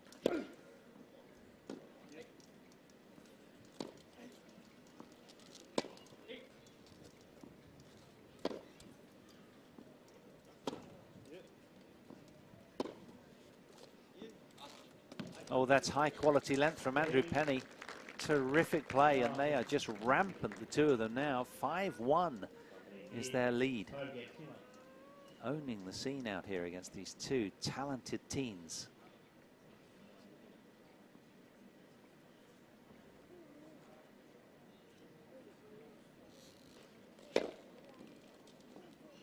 Oh, that's really good from Dan and Ward, spiking that one down the tee. Now, the reason I bring it up as well is because gut back in my day was always clear and natural.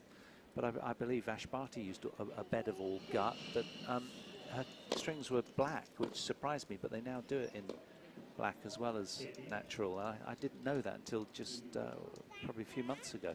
I didn't realise she used all gut. I don't think there's too many players who use just solely gut. I think normally it's that hybrid mixture of the two.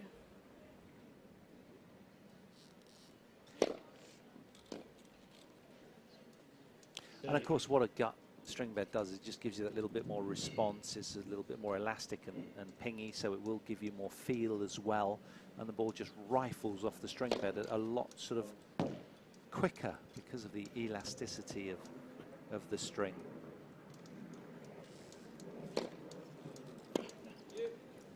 But believe me, it comes at a price. It is pretty expensive, isn't it? I was lucky when I was playing for a while. I had a free contract with one of the brands, and that was a blessing. But for years I was paying for it. Worth it though. And these guys are all about micro edges. They're all looking for little subtleties in their game, aren't they? A percentage here and there, actually, in the grand scheme of things, when you tally it up, makes quite a difference, or can do. Yeah, it does. It's always, you know, you're looking at a racket that suits you a little bit better. You can get a bit more pace off the racket or control, or is it a change of string, or like you say, it's all these tiny little differences that make 0.5% here and 0.5% there. But as you say, in this kind of environment that they're in, that's all the difference you need.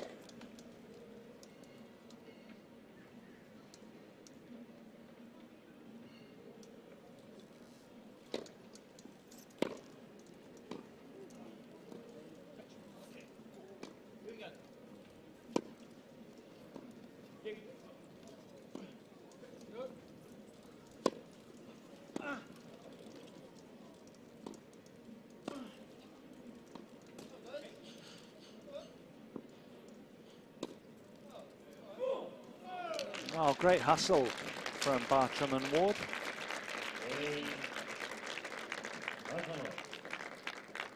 And they hold on and ask the serve it out question of Gerard and Penny. Notch another game to add to their confidence. But these two have been dictatorial. It's been the theme from the Belgium throughout the singles as well. And, well, they seem to be really enjoying themselves. They've settled in nicely together. And I'm wondering who Joachim Gerard will be sharing the court with at Wimbledon. Will it be Stefan Olsson? Who knows? Time will tell.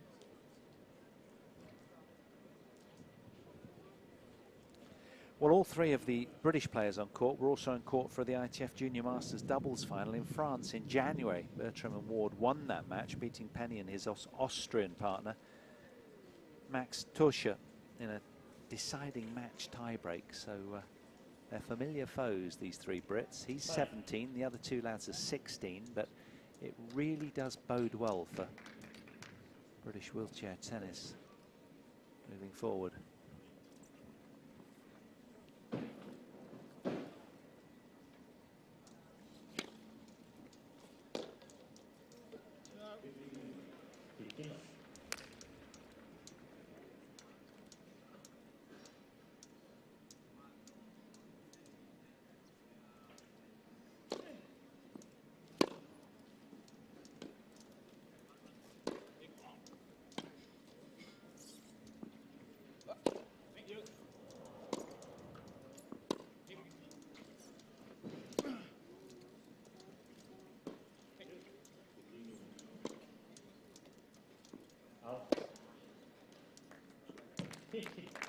Good length from Penny, and it teased out error from Ward.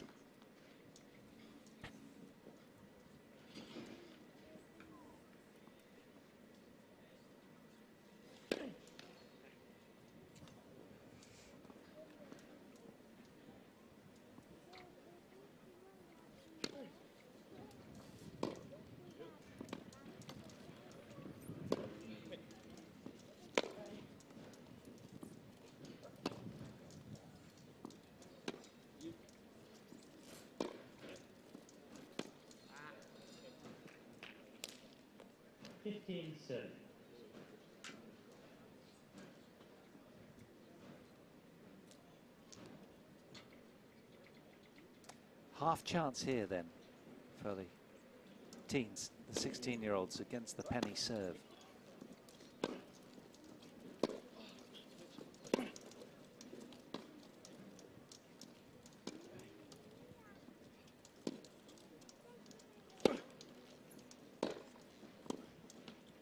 Oh, it's bobbled over.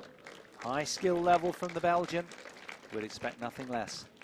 Singles champion really has raised the bar all week. And this was just typical of some of his brilliance.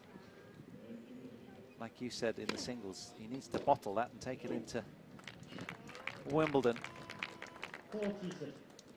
So now here is 17-year-old Andrew Penny with a set point.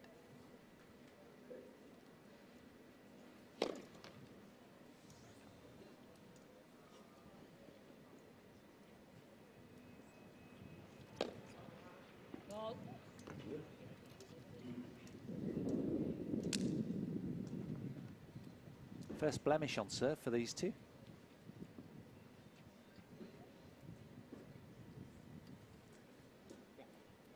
So far unbroken as a team.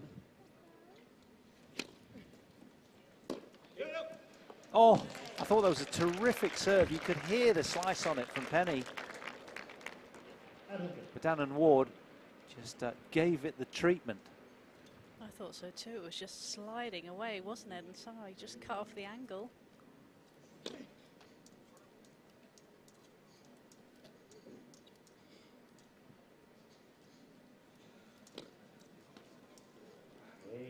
Well, he kind of decelerated there, didn't he, Andrew Penny? Not like him, but a concession when serving for the set. So, Dan and Ward, after that super deuce point forehand return, had done very well for his team there. So they're still in this set, serving at 3-5, Ben Bartram.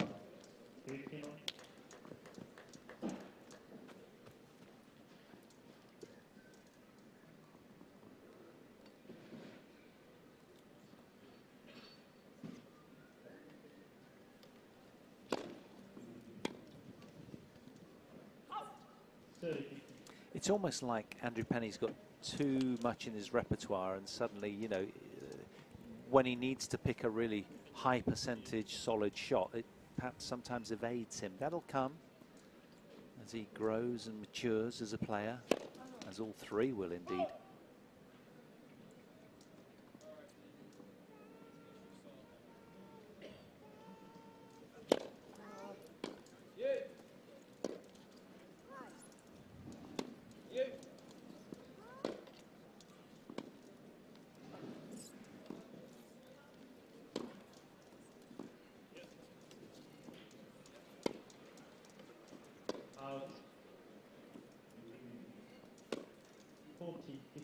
So you're just complaining, he thought maybe one of the other balls was long.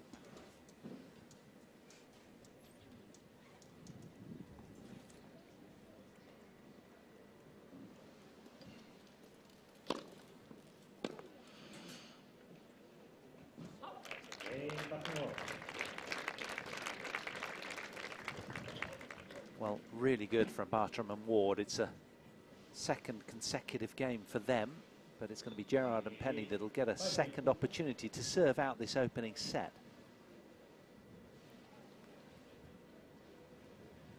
Change in the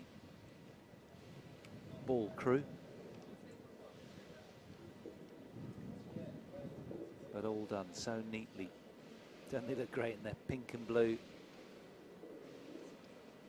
Spend months getting trained up.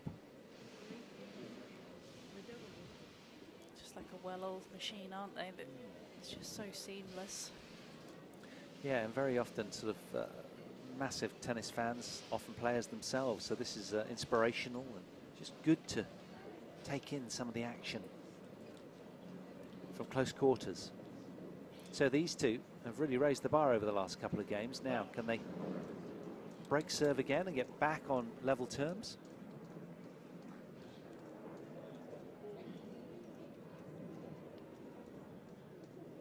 It's going to be a tough ask because now it's the Belgium #1 who'll be serving for the set. And he hasn't been broken all day. Houday came close, but didn't manage it.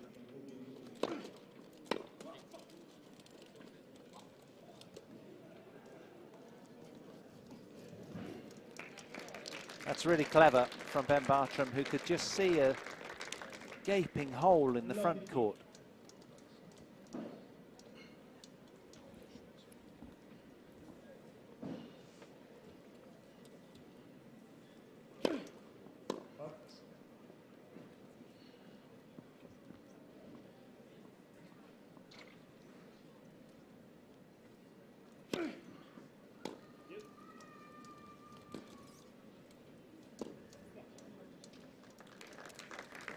Much better attacking tennis there from Penny, wasn't it? You almost feel as if the Gerard-Penny combination's just got a little bit passive in the last couple of games.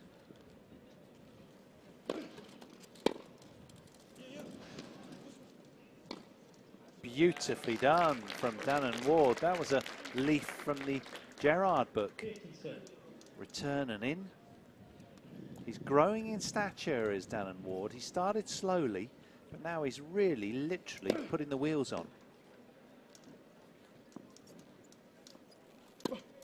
Oh, look at that for class. We were all sold on the fact that he was going to pull an angle, but then he just changes his wrist, flicks it down the line.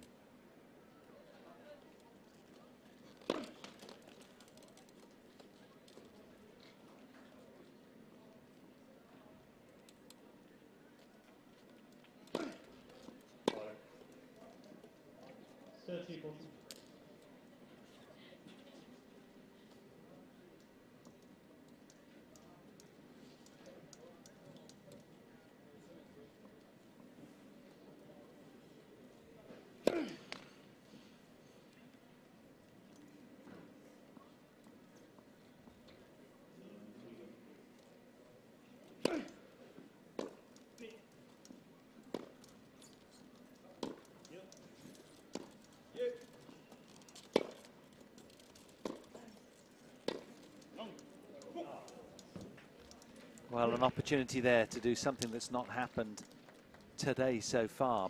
Break Joachim Gerard's serve.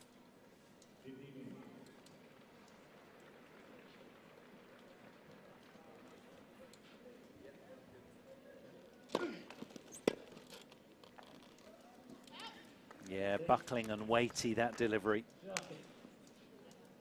Again, there's not much you can do, is there, when he's delivering such big, heavy first serves.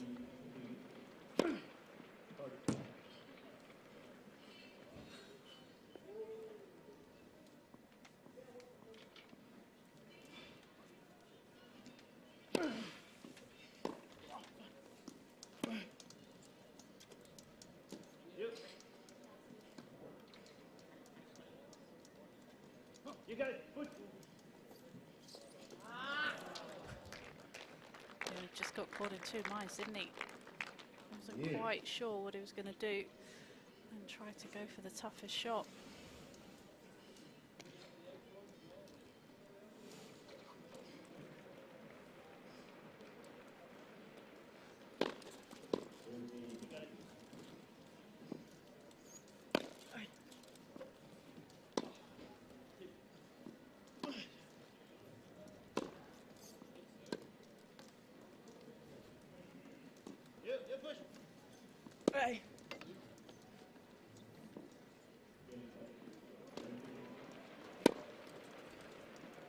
Oh, he's just overcooked it.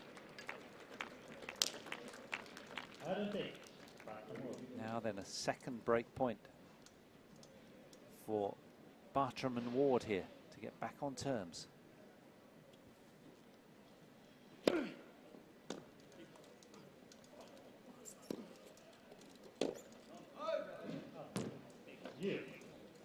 Gerard just takes control of the point, doesn't he? I think that's important for this pair. But he needs to land a first serve, because when they're down on seconds, it's proving troublesome.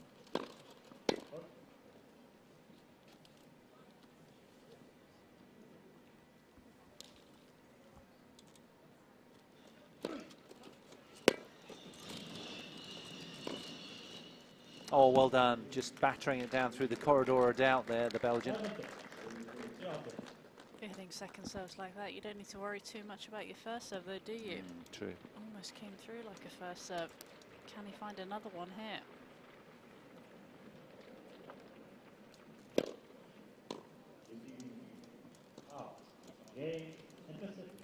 So after 34 minutes, Joachim Gerard and Andrew Penny, the Belgian Anglo combination, secure set one by 6 games to 4 on this bright Sunday afternoon. Halfway home for a spot in the final. Good resistance though from these two. Bartram and Ward are far from done yet. They'll be fighting hard at the start of set 2, and I think particularly Darren Ward feels a lot more settled now. He looks like he's got it all under control, and the unforced errors are diminishing nicely from him. Just showing what he can do out there, isn't he, as well? Being a little bit more expansive with his game. Just a little bit clearer as a pair as well, what they're trying to do. And he felt as if they were looking to attack Penny a little bit more, and they got some success, even though they couldn't quite break in that last game. But I think it's something they're going to look to take into this second set. And not far from here, just on the adjacent court, the big court centre, Filip Krajinovic is locked in at 4 games all with the defending champion, Matteo Berrettini.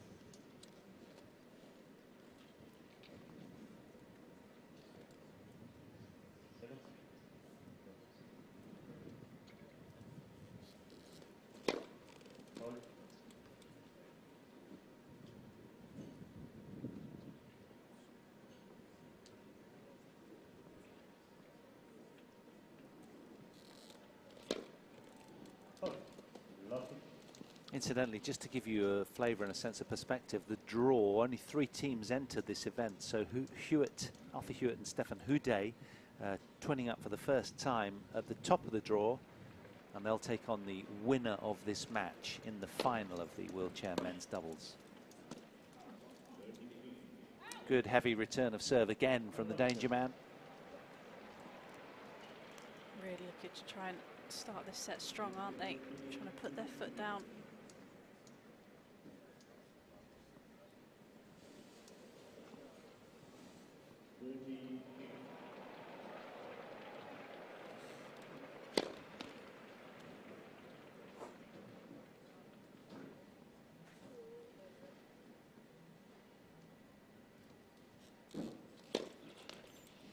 Well, he's not troubled by the dazzling sun. That's behind him as he was serving there, but he's just struggling momentarily with his rhythm, so it's an immediate 3 break points for the return team.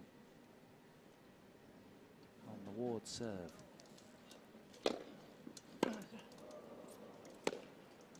That's another terrific return from Gerard, and an instant break, just setting the tone as they did very early in the opening set. Set 2. Just keenly looking up is Joachim Gerard to see where the sun is and whether it's going to trouble him from this. They're going to stick ends. Penny will be serving from this end.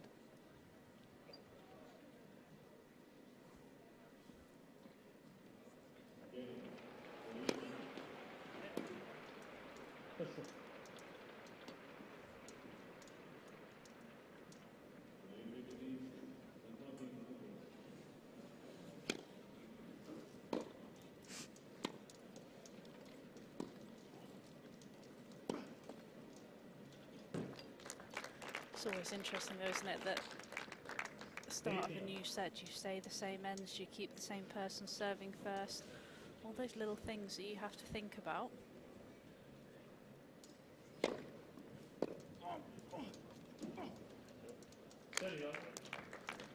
Although Joachim set off late there, you felt that he had that, had it cleared the net. He's so power laden, isn't he, with his pushing. I don't think Penny would have stood a chance. It was Gerard's ball if that was going over.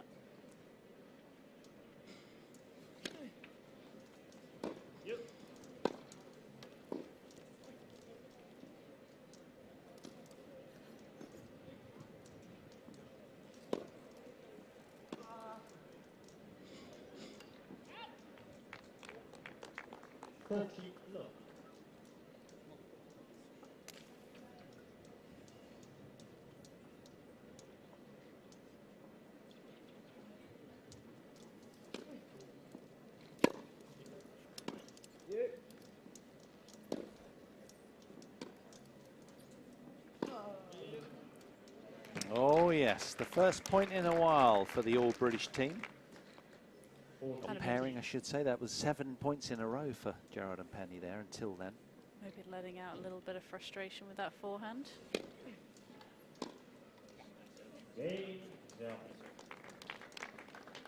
But Andrew Penny from Alsford holds on to his serve to 15 commendably, as they did in the opening set. And looking momentarily a real force to be reckoned with, these two. But they kind of lost their way at the back end a little bit, and coupled with an upping of the level from their opponents. Oh, that's nice from Ben Bartram. Found his spot there. Incredible how they're able to hit that angle out wide when the ball toss is so far behind their head. They're so skillful with the racket and able to maneuver it.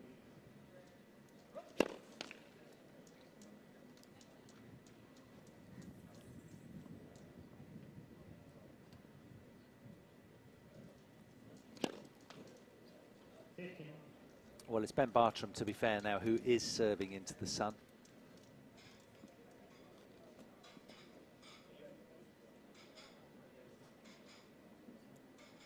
Hear the clatter of a few plates being cleaned. Good serve, plenty of kick, lots of length.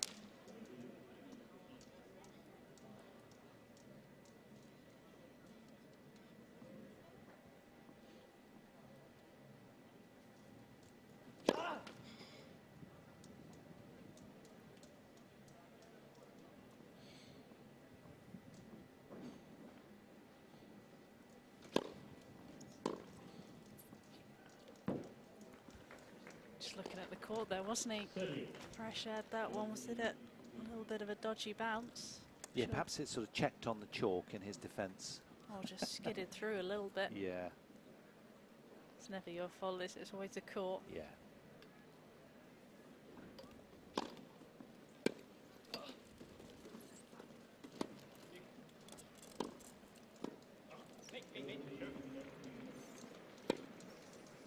That's too good from Andrew Penny. Scorching angle there. 30-40. Now then, how will Ben react? Break point down.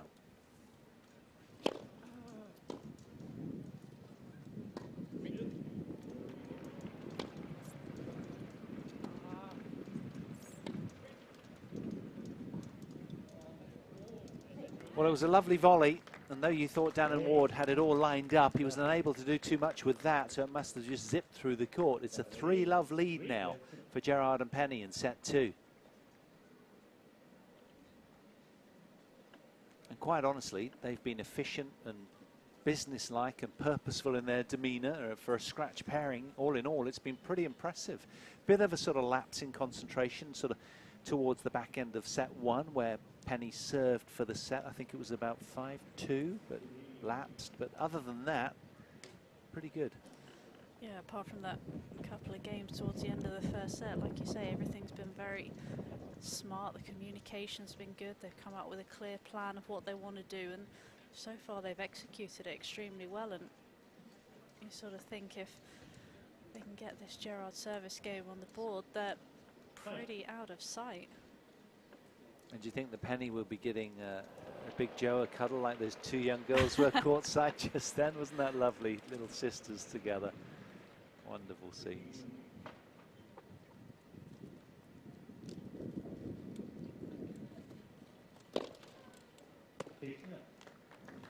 Sure, I'll be giving him a cuddle if he hits a few more of those first serves. Yes, because he won't have to do too much himself, will he? Third ace for Gerard and Penny.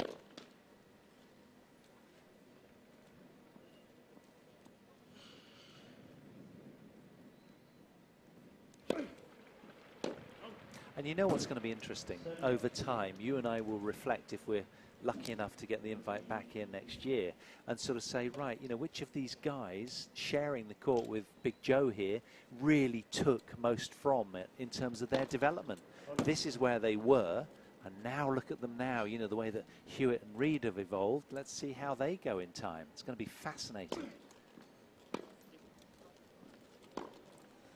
It is so exciting though, isn't it? Because this is sort of the benchmark, and they can use this as such a learning tool, but it's already exciting to see how they're going to be in sort of a year's time. Like you say, they're going to develop their game so much. Well, tennis is a game of learning from history of what's happened in the past, but also being inventive and sort of forward, future pacing a little and being creative with your imagination, isn't it? What can I evolve into? You know, what can I poach from the able-bodied game, and what can I poach from wheelchair tennis that's going to take me to the next level? And, you know, when you're on court with one of the very best in the world, you just have to have an appetite that's fierce to just gather all you can. And I'm sure they'll be doing just that. It's a privilege. It's almost similar to kind of what Emma Raducanu's been doing with her coach, hasn't it? She's sort of been taking the gems from certain coaches, hasn't she, and just trying to learn from that and develop herself into an all-round player. It's almost like you take the best bits of what you can and really look to put them into your game.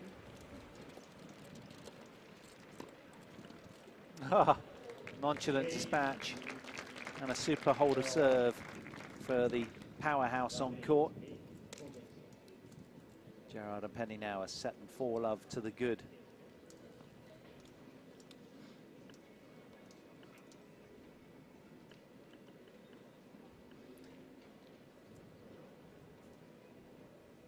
Can Dannon Ward throw a spanner in the works of the opposing team?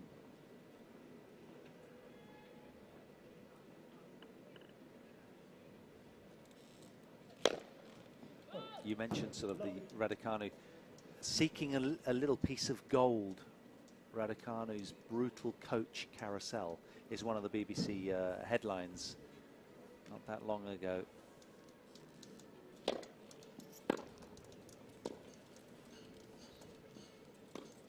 And of course, one of the big talking points has been, John Lloyd was talking about this on air during, chat with Sue Barker and Andrew Carson, and they were saying, shouldn't you just spend a little bit more time with the coach so you can settle in and feel the vibe between the two of you and get that relationship and rapport built up nicely to gain fruit? And, I guess their response or Emma's response is, I just want somebody that can just give me a lot. She wants value for money. I get that. You're paying a big fat salary.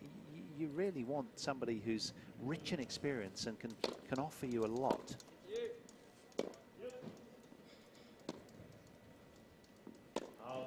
I think that's a danger, though. If you have too many coaches and you have too many ideas, I think it's easy to go away from what it is you're trying to do. I think as a player, you've got to have a very clear idea of what your style of play is and what you're trying to bring onto the court. And I think sometimes almost if you have too many tools, it leads to a little bit of confusion.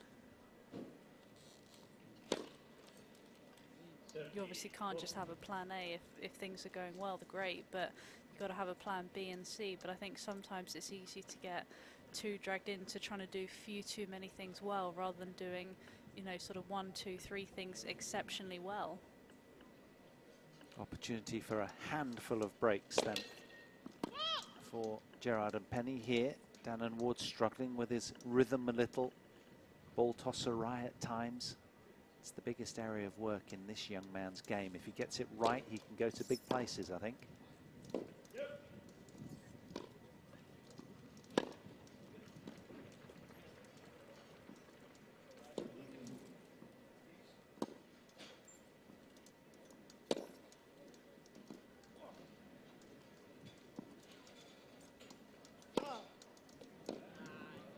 Heavy forehand from Bartram to secure the point. Much needed as well, that was. Yeah.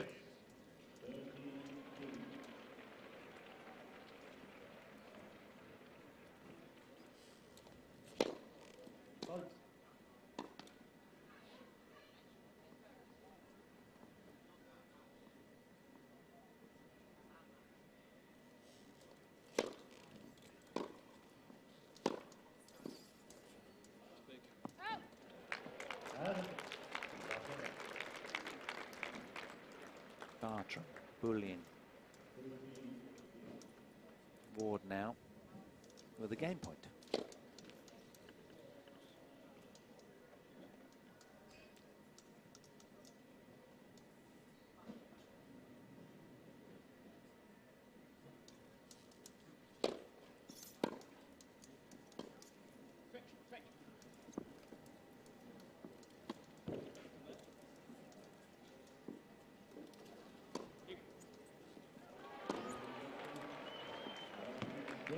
That's a really good hold from a perilous position from Dannon Ward and Ben Bartram.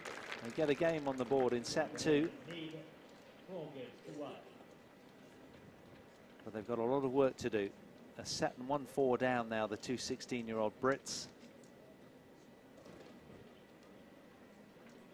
Umpire's down to stretch his legs and get ready for the ball change. Seems a little bit wasteful, doesn't it? A set 4-1 almost. It does. And hopefully those balls don't go to waste. I'm not sure if they give them to local tennis clubs and things like that. Yeah, maybe resale. Yeah, locally. She's been in the window for a while. Her lower extremities are going to burn. On the laptop as well. Not a bad place to. It's like maybe she's doing some work from home. Yes.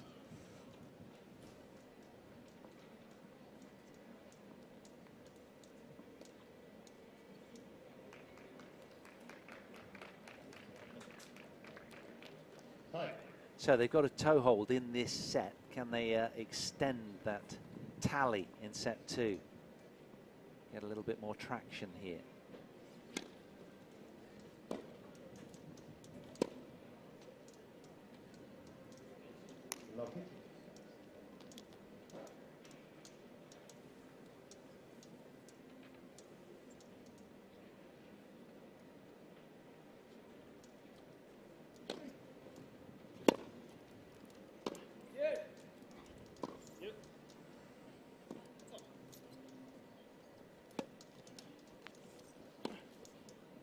yes. Well, Dan and Ward had to kind of cover the middle more because his partner was so exposed out wide, and Gerard takes advantage immediately.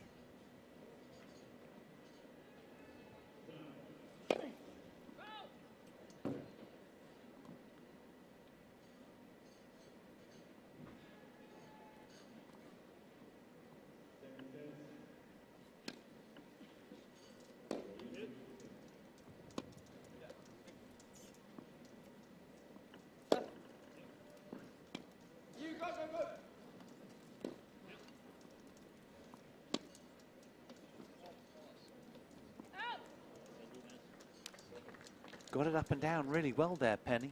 Made it awkward, didn't he? Hard when you're trying to hit that half volley and it's just kicking up at you. Couldn't quite control it.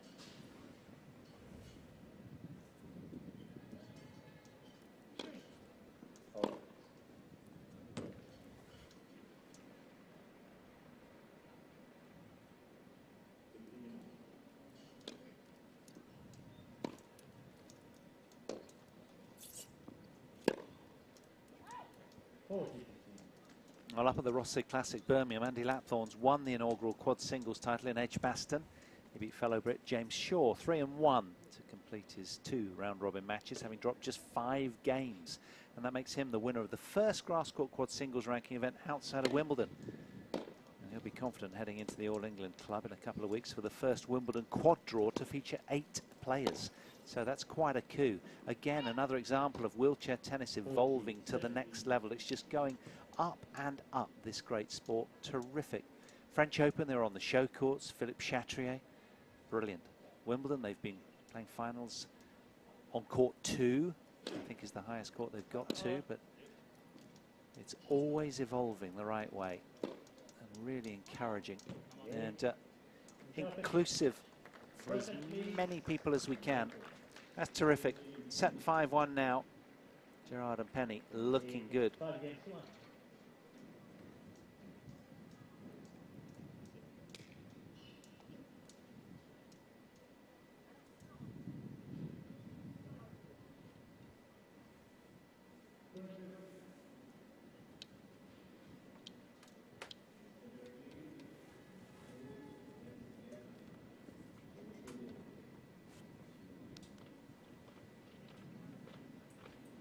Can Bartram hold on?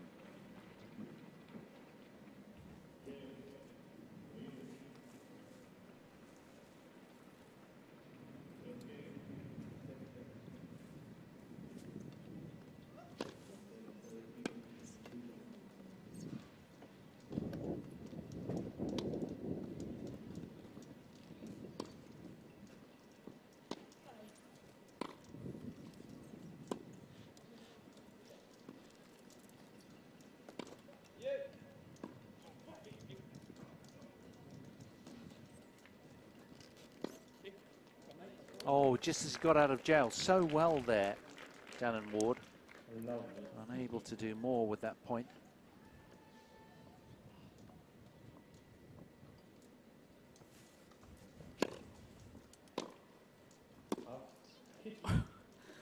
Dan and Ward almost shook his partner's head off. That late backhand.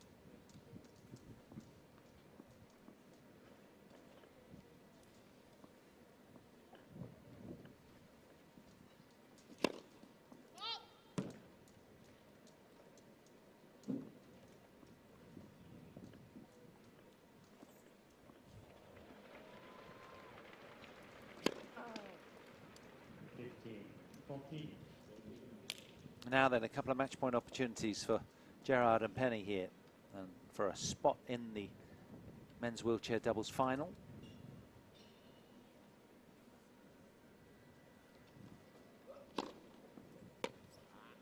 30. Needs another one of those first serves.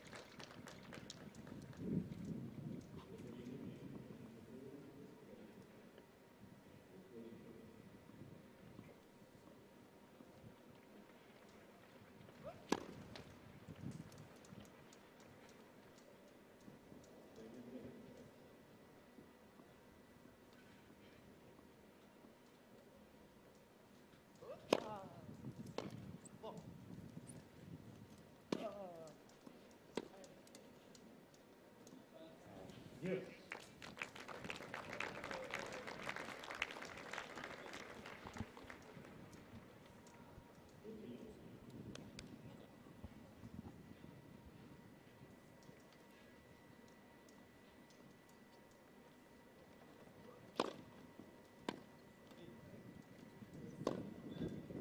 Well, clever the way he takes the pace off that forehand return. So, is it third time lucky here for the singles champion?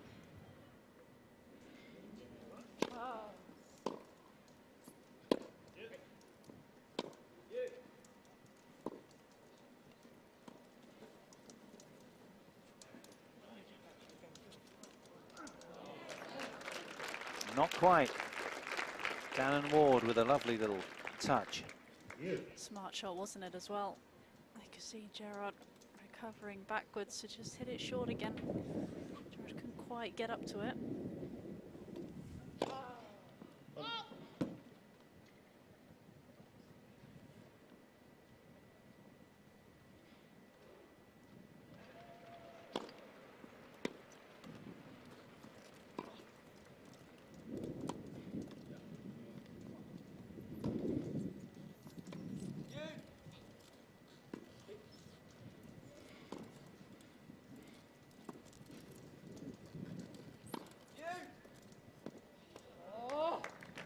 Clever volley from Gerard, very court aware of where his opponents are, what they're doing, whether they're rolling backwards or forwards, put that in an awkward area. Fourth match point.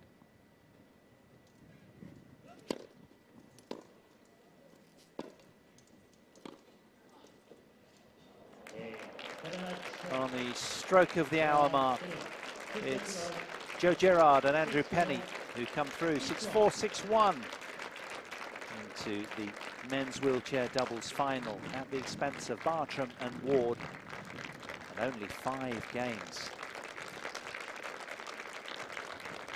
Generous applause courtside, everyone enjoying that one.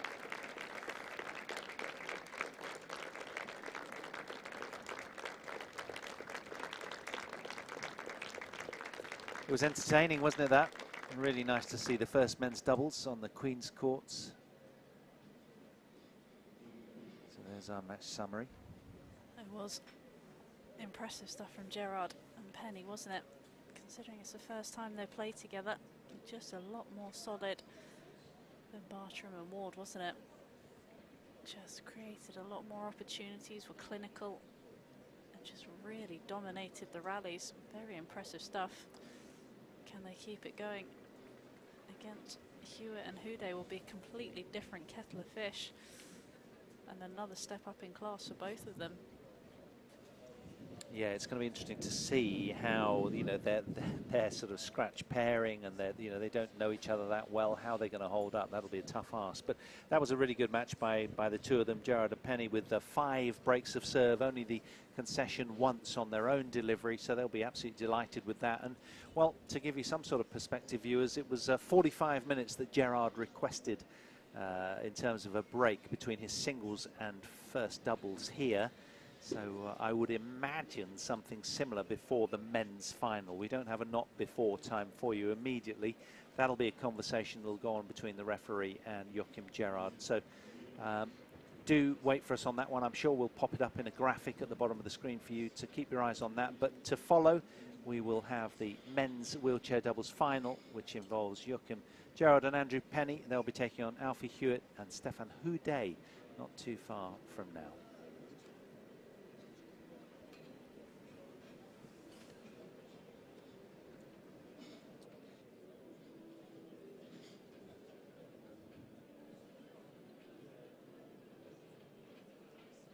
Test. Ladies and gentlemen, the doubles final will be on this court, but it will be at 3:45. So go have some refreshments and come back for 3:45.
Welcome back for our Uniqlo Queens men's wheelchair doubles final.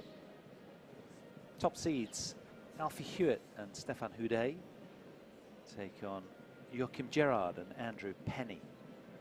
Both scratch pairings.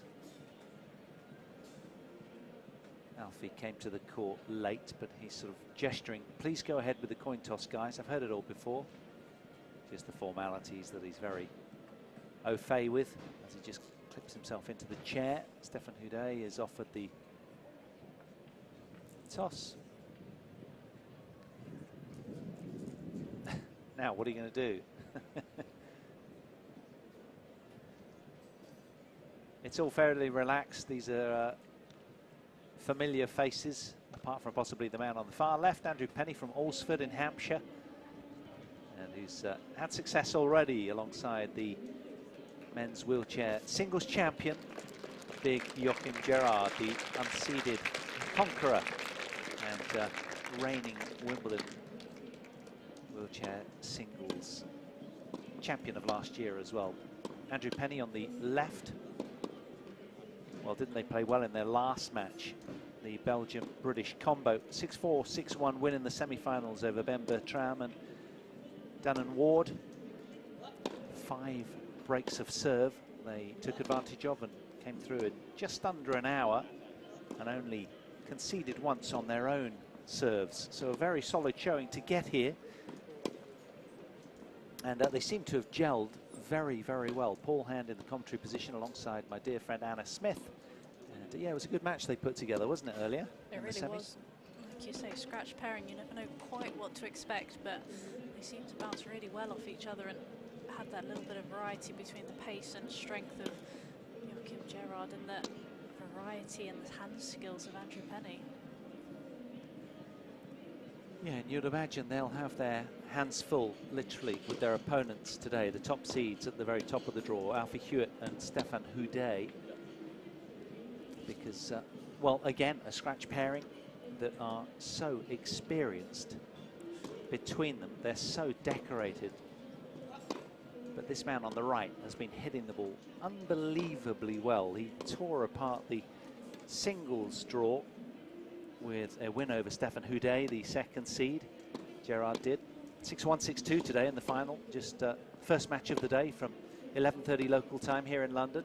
And there was the man that he took out, the man on the right there in grey. Stefan Houday was down, the second seed, pretty comfortably, frankly. And yesterday, it's his partner, Alfie Hewitt, that was down by Gerard. And that was 6-2 in the deciding set. 2 hours, 32 minutes. 11 breaks of serve favouring Gerard. And these two twinning up together for the first time. They've been familiar foes the other side of the net. But now they couple up together. It's going to be really interesting to see how they go. I think we're all curious, really, to see how they'll get on.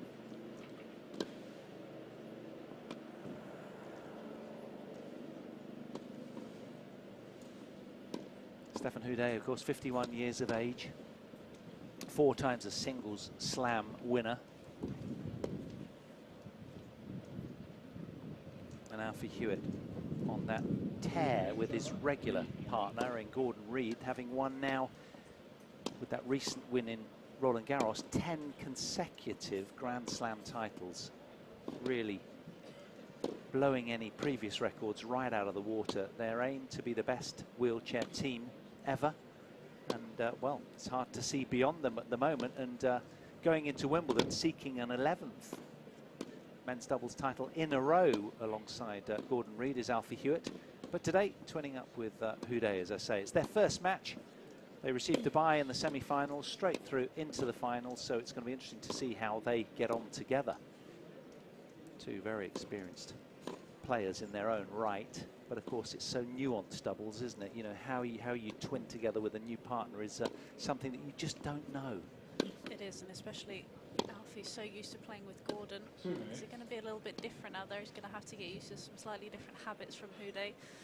The different way that they play. I think Alfie and Gordon are almost on sort of the same wavelength, aren't they? There's almost one person out there. They know exactly what the opponent and the partner is doing on the court. So it's going to be a little bit different, but really looking forward to this one. Joachim Gerard lost out in the semi-finals last year to Gordon Reid, having had a couple of match points, but now that was the sort of kickstart that he needed to then go on thereafter and win the Wimbledon Championship. So he responded well. He's a real force to be reckoned with on the grass court, the Belgian, but these two will have their work cut out as a consequence. Still, at the same time, they'll probably be quite relaxed, thinking they've nothing to lose, really. Houday's been on the top of the wheelchair tennis ladder for over a decade. He's a 3 times Wimbledon men's doubles champion, the Frenchman in grey. And he's a 4 times singles slam winner. Alfie Hewitt, well, prefers a hard court or a clay court. He's a twice Roland Garros men's singles champion. And he was, until last week, the world #1 men's singles wheelchair player, but just been eclipsed by Shingo Kunieda, who took the French Open crown, as well as the French Riviera crown recently as well. But Alfie's an 11 times Grand Slam doubles champion. All of those titles coming with Gordon Reid. And he's the sport's youngest ever men's singles world #1. He got to the pinnacle of the game, did Alfie Hewitt, in January 2018 at the age of 18. So there's a lot of decorated players on the court. Andrew Penny there with a blue cap on, the least decorated, just 17 years of age, from Alresford in Hampshire, for those of you just tuning in, near Winchester. Plays a lot of his tennis out of the David Lloyd Southampton Academy down on the south coast, a lovely facility that I used to work at, actually. And he's coached by Mike Booth, one of my good mates and fellow coaches. 11 indoor courts down there. It's a great place to be, particularly this time of the year. And he has put up a good showing alongside Joachim Gerard, because it's not easy when you're playing with a partner that's so strong. You feel like you don't want to let him down, and he's done a really good job so far in that regard. Yeah, absolutely. Especially early, you feel like maybe he's just a little bit nervous, but really pulled through and showed some great quality. Gerard is almost a father figure, almost twice the age of his young British partner at 33 years of age. Andrew Penny just 17. Gerard to serve in this men's wheelchair doubles final.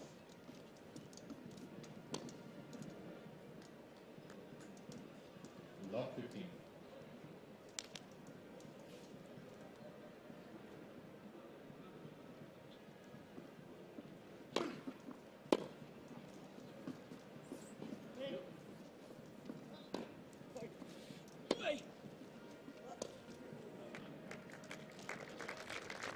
Penny got that up and down really well. 15 all.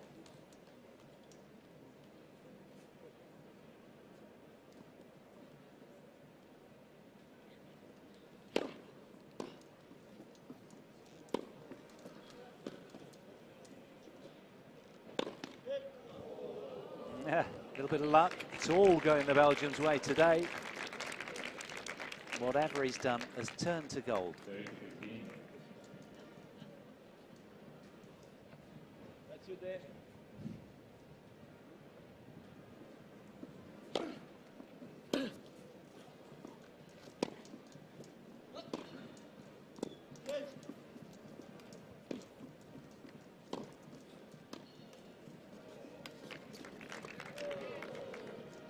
Oh, good dig from Andrew Penny, but not quite able to clear the net. There's that combination, isn't it? The big ground stroke and then coming forward and just using those skills, using that drop shot. So effective on grass. Yeah, Andrew Penny won the men's singles at the LTA wheelchair tennis national finals in Shrewsbury last year. 40. Now then, opportunity for Stefan Houday here.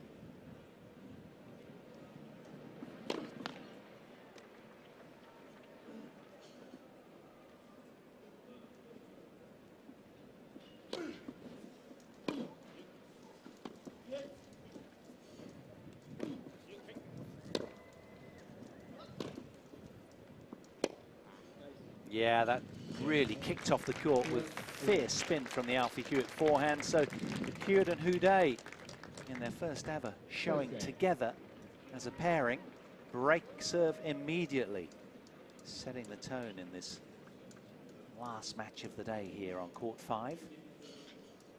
Initially, we brought you the men's wheelchair singles final, in which Gerard downed Houday, then the semi-finals of the men's doubles, and then the final now.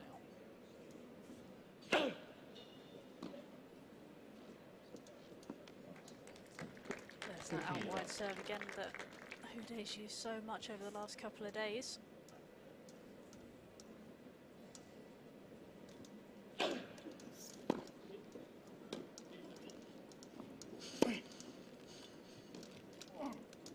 Oh, not far off.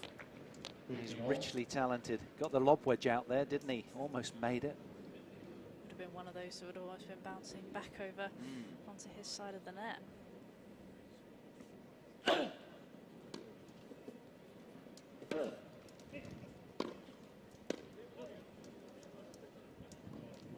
Clever play, lovely use of the forehand drop volley angle there from the French 51-year-old. They have a combined total of 34 Grand Slam doubles titles between them, Houday and Hewitt. Houday's got 19, Hewitt 15.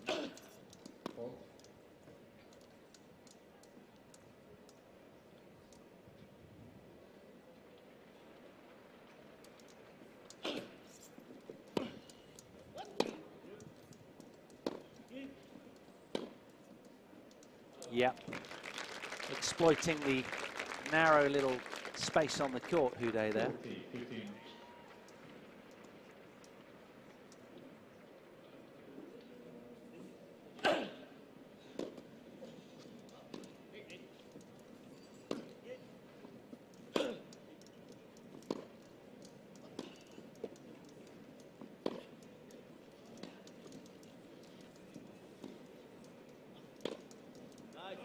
Nicely done, Alfie Hewitt. Yeah, generous applause from his partner there. Houday appreciative of how difficult that was to get it away.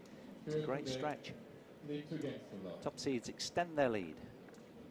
You can see already that they've got their tactics, haven't they? They're really going to target Andrew Penny out here.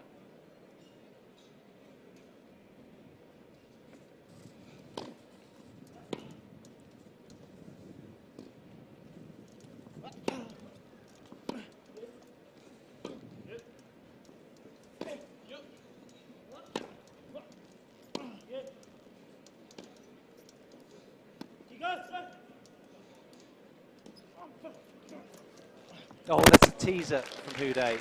Wonderful skill level. The shackles are off. He's feeling a lot more relaxed and certainly seems to have flushed that loss in the final to Gerard away in his mind.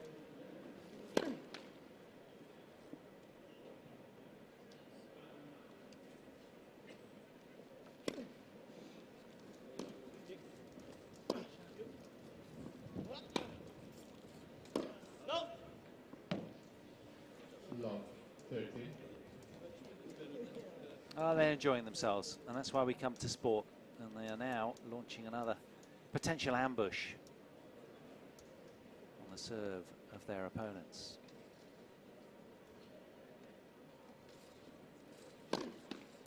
Andrew Penny must be rather nervous right now, having, you know, had his partner's serve broken just a couple of games ago. Super from Alfie Hewitt, just laying down the law with that bullying forehand that he has. Especially, they had a little bit more time when they were playing Ward against Bartram. When you're playing against Hewitt and Houday, they really don't give you any time to get into the match.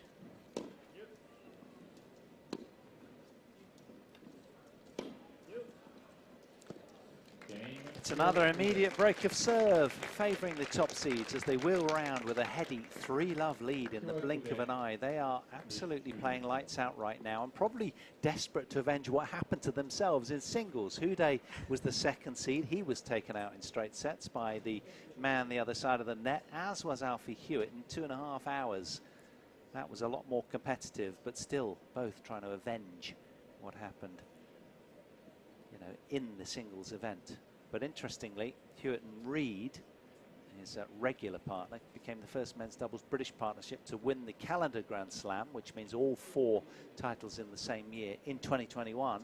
Though Houday, the man on the left in the grey, has previously achieved that feat with 2 different partners in 2014. A season in which he won 3 with Cuneda and 1 with Gerard. So they tend to sort of mix and match these guys. There's not that many of them on the circuit, as you can imagine, if you are new to wheelchair tennis.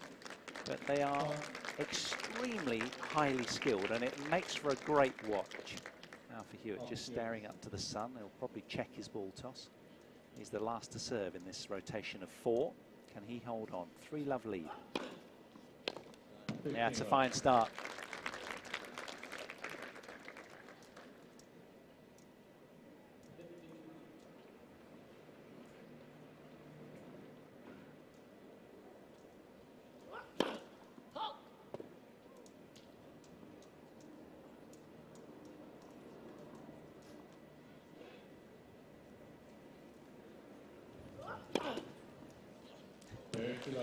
Not a bad second serve, was it? Has to be. I think he learned his lesson yesterday. Yeah, I was just about to say. Gerard. He's been scorched on that before, hasn't he? He's got to serve near or on the lines against Gerard. We spoke of that in the final.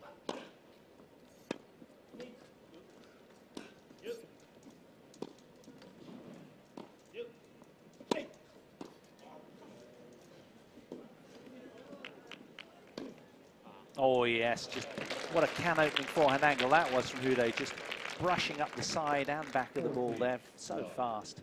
The way they're working so well together as well. They're really just opening up the court, creating the space. Gordon will be watching on anxiously, hoping that Stefan doesn't play too well alongside his regular constant partner. Doesn't want him stealing Alfie, does he? No, quite. They've started off pretty well. Seems to be quite a good pairing so far.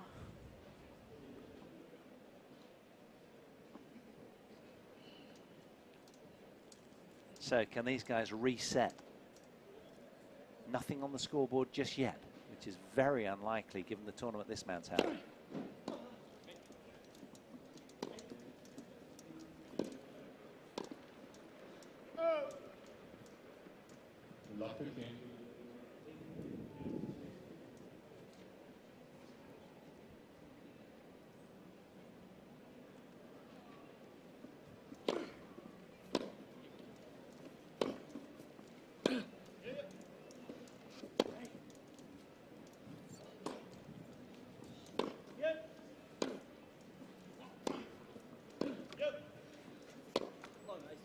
Oh, that's a gorgeous reverse backhand from Andrew Penny, and that'll give him heart. Kind of sense momentarily that, I mean, that was a gorgeous forehand drive volley, but look at this. Almost didn't feel like they had the space there.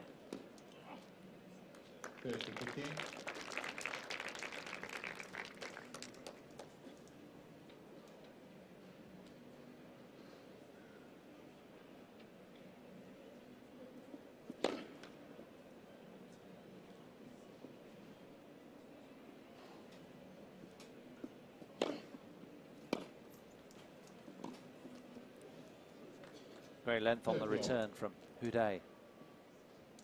Alfie Hewitt at the top of your picture on the left there momentarily. He's the world number 2, Houday number 5. This man number 7 serving.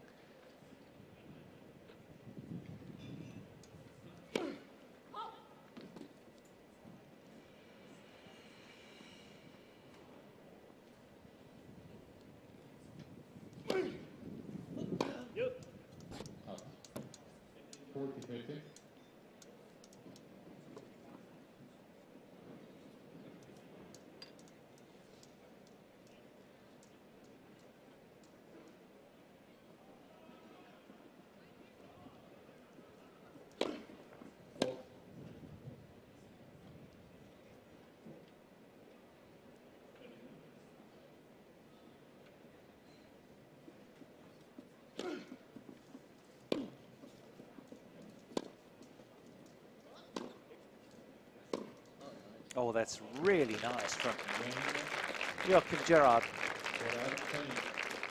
Wonderful backhand angle winner to get some traction in the match. They're on the board. Up and rolling, but work to do. And more importantly, they're smiling, having fun, communication's good in the team. And that's what good doubles is all about, keeping the intensity, keeping talking. You can see there's a clear leader though. Gerard's just saying a few little things, and I'm sure Andrew Penny's just listening to every word he's saying and trying to soak up as much of the information and get as much of the experience and learn from it as he can. Yeah, so we've two Brits on court today in Penny and Hewitt, and Great Britain, one of the leading nations in the world for wheelchair tennis. The British players are all supported by the LTA through the wheelchair tennis program Pathway, supporting the players to achieve success on the world stage, and helps other disabled people to pick up a racket and play. And all the leading players are so passionate about doing that and spending time with young juniors and supporting grassroots activity. It's part of their program. We've all got behind-the-scenes coaches, physios, analysts, sports scientists. But the next generation of British players is looking very strong, and Andrew Penny falls into that category. 15 love.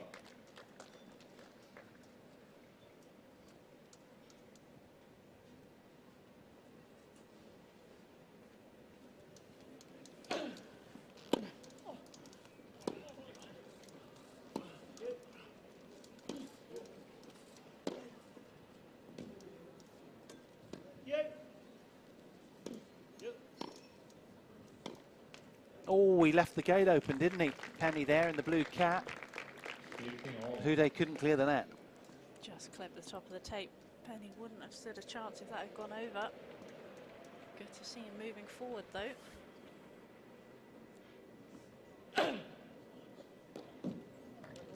That's a lovely slider wide on the juice court from the Frenchman. We see that one a lot on our TV screens. It's a big part of his arsenal.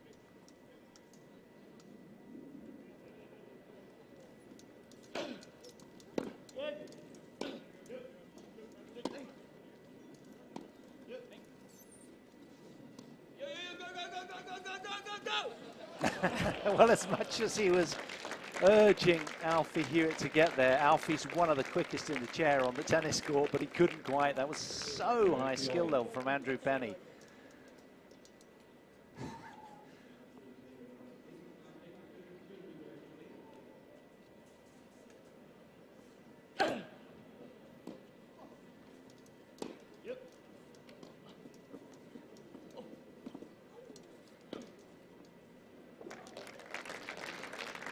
So many options there. Stefan Houday nonchalantly dispatched.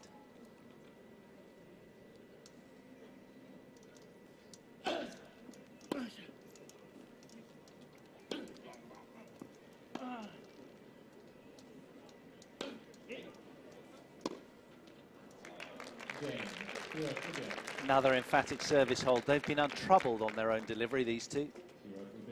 5 games to 1. This is where in the set you want to make sure that you at least make your opponent serve out the set so that you've got the serve at the start of the second set as well here.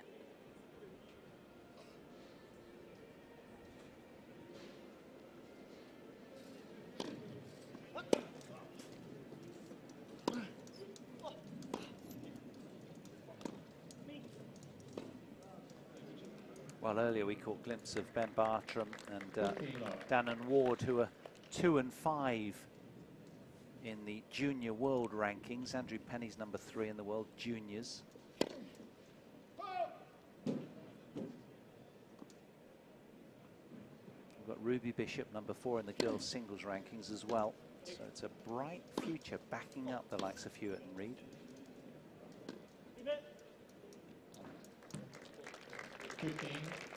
And almost half the people playing as part of the disability-specific sessions in the LTA that they support across the country are 18 and under. So it's really fabulous. British tennis is booming right now.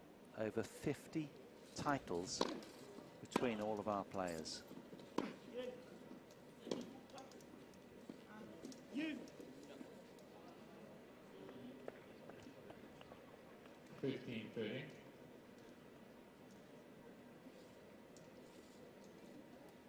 Joachim Gerard is under siege again with his partner Andrew Penny.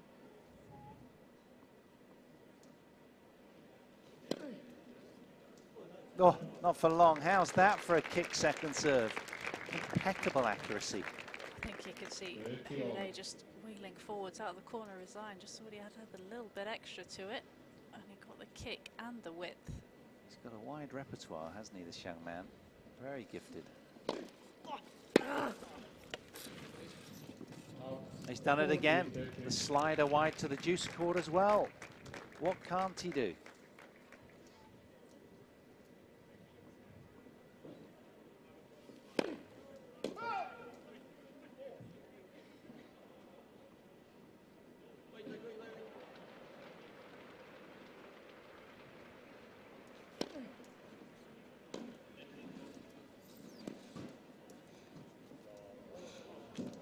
Oh, wow. Really nice play from Andrew Penny. And his subtlety complementing the power of Gerard nicely. He uses such generous angle and he's got such a loose hand when he plays. It's hard to read what he's going to do with the ball. Carving inside, outside. Lots of spins and speeds. Great variety. We were saying earlier that it's just such a gift for young players like Andrew Penny to share the court with three of the world's best, all top tenors. And I mean, what a learning experience that is. It has been, and I think, like you said, for all of the players, whether it be singles or doubles, just being able to play against this level of player and just compete against them and see where their game stacks up, it is such an invaluable experience, isn't it? You know, you want to be able to see where your weaknesses is, but sometimes it's also just really reinforcing your strengths as well. I mean, these guys are hitting the ball just as well. It's just a few little bits here, there and there that make the difference, and that's the things that they've got to improve on, but it's such a good learning experience for them. New balls.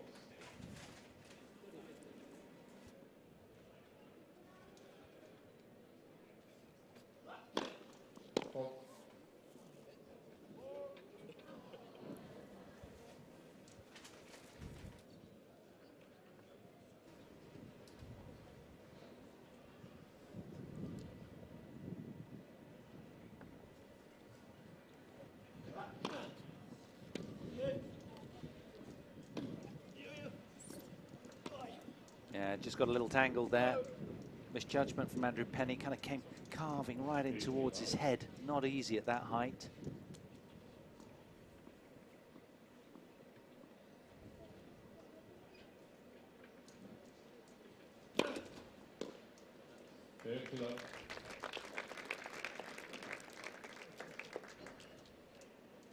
Armed with new balls, sort of glinting with their colour.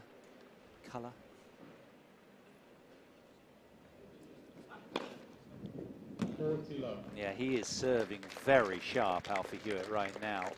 3 set points for Hewitt and Houday as a consequence of that searing ace.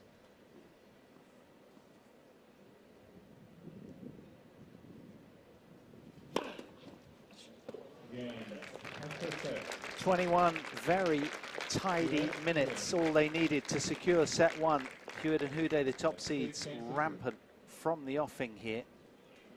Already mustering a couple of breaks of serve and unblemished on their own delivery as well. They're having great fun out here, these two. Their games complement so well as well, don't they? You've got the pace of Alfie Hewitt, just the precision. I mean, it's so hard for Gerard and Penny to get in when Hewitt and Houday are putting up stats like that. I mean, 84% of first serves as a team, winning 81%. They're not getting a look in, are they? Look at second serves 1 as well. Yet to drop a point behind serve 2. Almost as dominant as Gerard was in his second and serve, this is the thing though, isn't it? This is what we've been discussing, that, you know, when somebody raises the bar, the others go, oh, I want some of that. And they start following suit. And that's what's great about this sort of collective. They're all going, right, well, okay, what's he doing? Oh, I've just played against that. I want to try that. And then the game just evolves to the next level. So credit to Joachim Gerard, because he can't sit still. They'll be gunning for him. Tell you what, though, he's still my singles pick for Wimbledon in the men's singles. Another big burly blow comes raining down, and when you bear in mind he's been out there now, this is his third match of the day. No signs of fatigue. Yes, he's had an hour and 45 in between his two matches. Bear in mind how much he played yesterday as well against Alfie Hewitt. 2 hours 32 that was. Which doesn't seem to be a let up. He's such a strong guy and such great endurance. Belgian beast. Just proved a point. Yeah. Second ace for their team.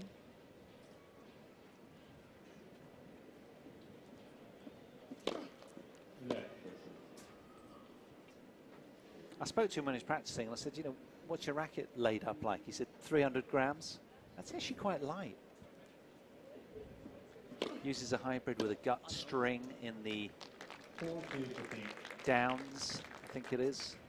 Crosses even, is it? And polyester in the downs by the looks of things. Uses the vibration dampener that many do. I used to use the same weight of racket as Gerard did. It's a nice balance to it, not too heavy, not too light.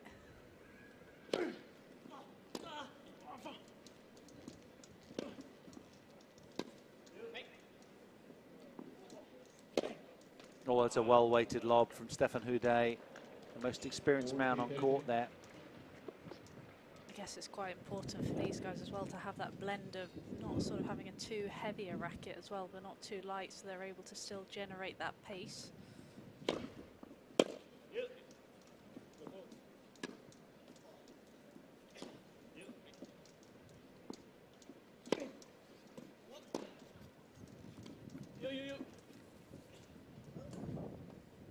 Always missed it. Too greedy from Alfie. Ran out of court. Penny's all smiles. That's a decent service hold.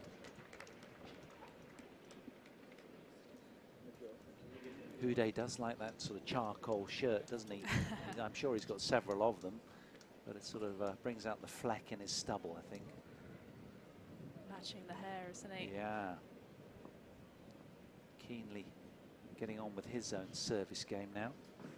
There's been no time wasting in this. We don't need a stop clock, that's for sure.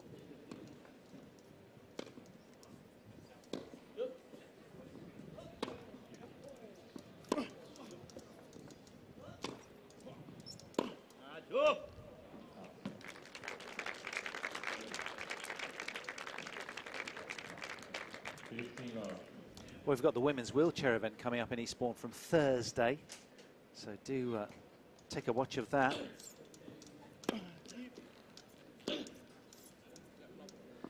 Eight players, including the world's top two, Dida de Groot and Hewitt Kamiji, and four Brits as well, Lucy Schucker, Cornelia Oosthuizen, and Abby Breakwell, and Ruby Bishop as well. So do catch a glimpse of that. That'll all be available on the LTA and BBC website.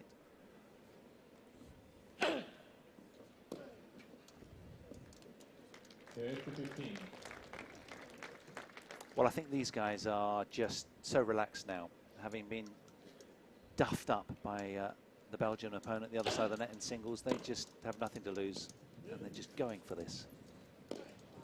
Top seeds gelling very, very well together, Houday and Hewitt. I've heard he's quite a hard taskmaster to play doubles with. Stefan Houday? Yeah, yeah, as lovely a guy as he is, I think he's pretty demanding on court. Works to a very high standard. Probably explains why he's had so much success. Yeah, doesn't suffer fools. You know, I think he's quite not pushy. That's the wrong way of putting things. He's a lovely man, and he's been a real pioneer in getting this game to the next level.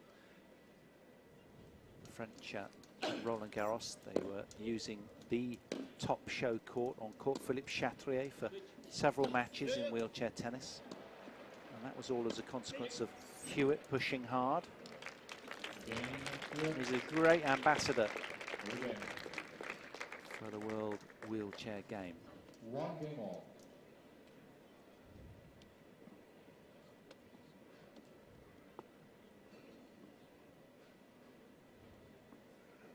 Just a little moment of reflection. Joe just talking to himself there. We all have those moments of madness, don't we?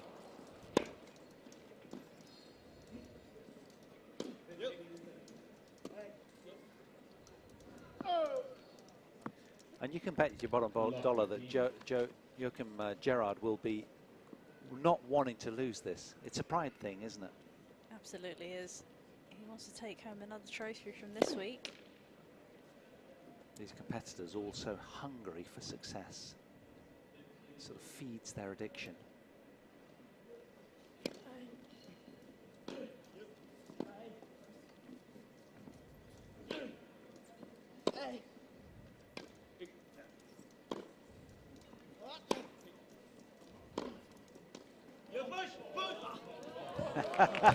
Well, the competitive fire behind the eyes of Stefan Houday at 51 years of age is still burning very bright. It's just Having too the last good, line. isn't it? It's brilliant, isn't it?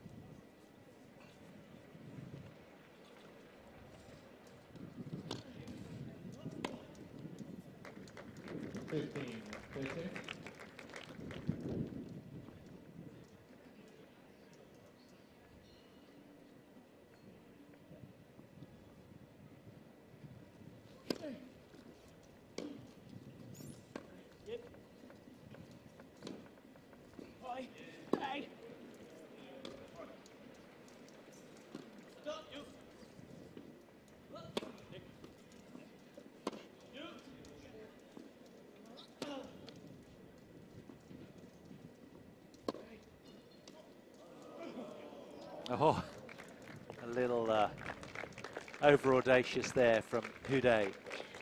Trying that drop shot again, isn't he? He's desperate to get one of those that spins back over his side of the net, isn't he? He is determined. That's a couple now. He hasn't quite found his range on. Maybe it's going to be third time lucky. 40-50. That's a big timely serve from Andrew Penny. Got plenty of zip on that.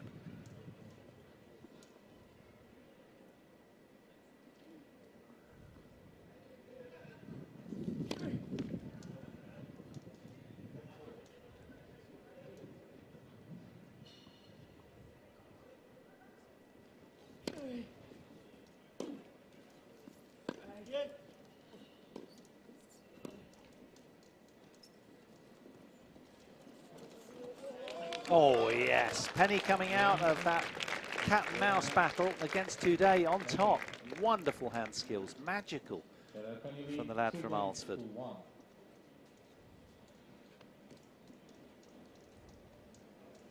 So it is they, having lost the first set to the top seeds, who are acquitting themselves really well here. 2-1 second set to Gerard and Penny.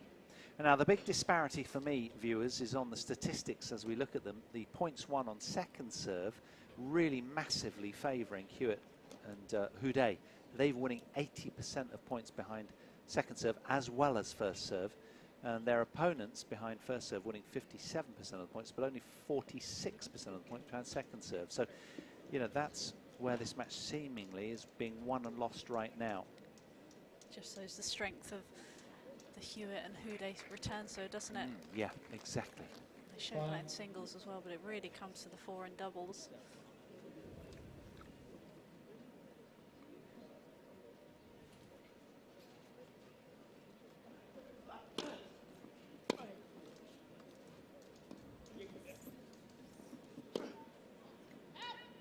Oh, there's just an opening there, wasn't it? With that forehand, hasn't missed too many of those the last few days.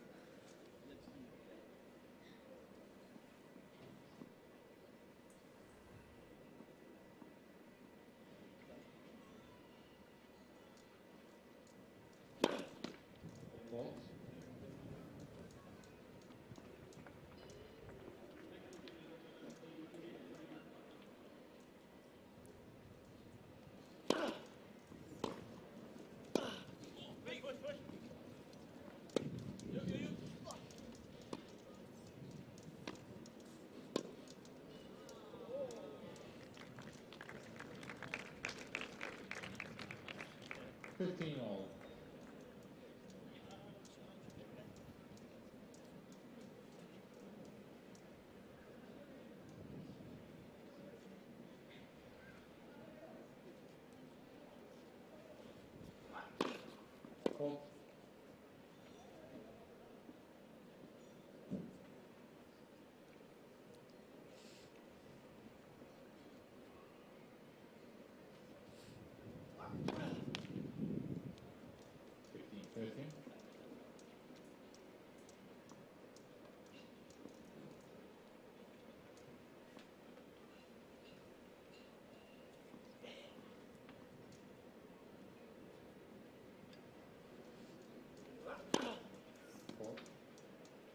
Half chance here for Gerard and Penny.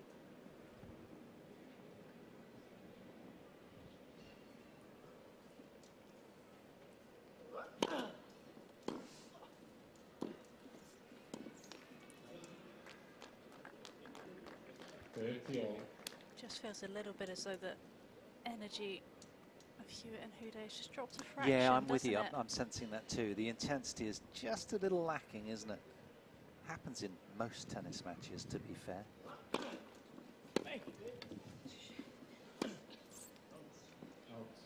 It's Yeah. important though when you do sense a little bit of a drop in energy from your opponent, so you've got to try and make the most of it. And they've got a break point here. Yeah, they're first of the match.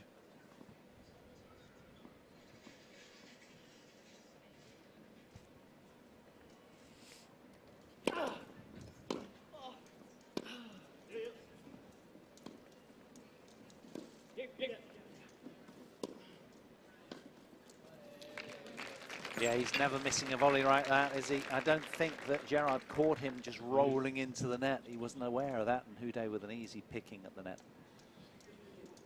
So back to the Sanctuary of Juice.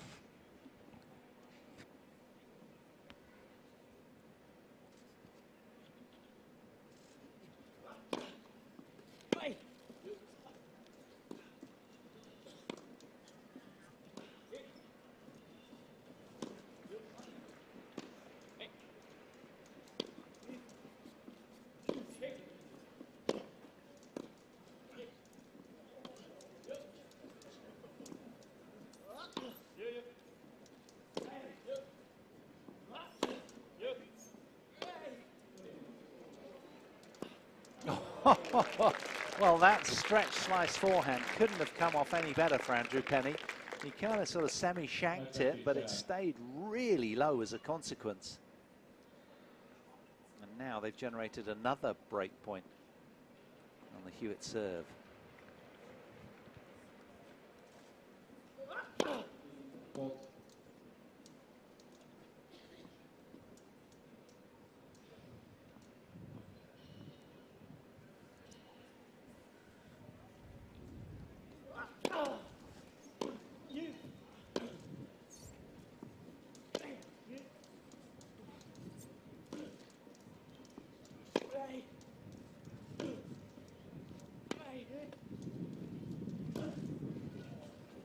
Oh yes, Houday finding the sparse little room there was between the two opponents. That's that corridor, isn't it, between in doubles, between the middle of the two players that sometimes just doesn't quite get covered as it did there. Yeah, the cricket corridor of doubt.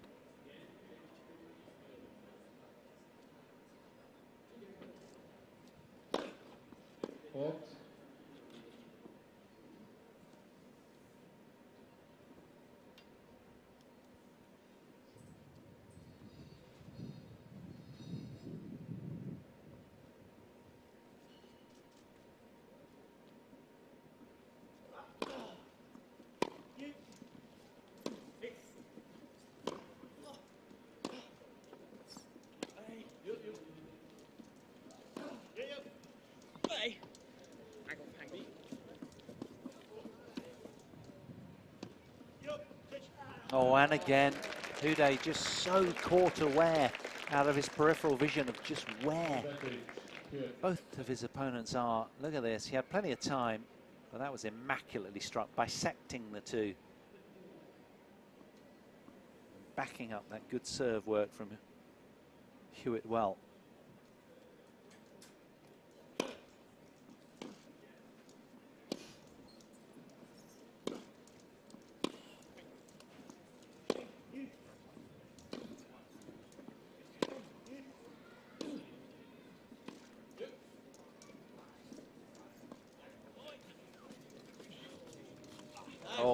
nice from Alfie Hewitt. And that a really important game for the top seeds. Fending off any immediate danger and just holding on to their own serve to send out another strong statement message. Felt as if that could have been a slight momentum shift in that match if Gerard and Penny had been able to get that break. But Hewitt and Houday just managed to fight it off.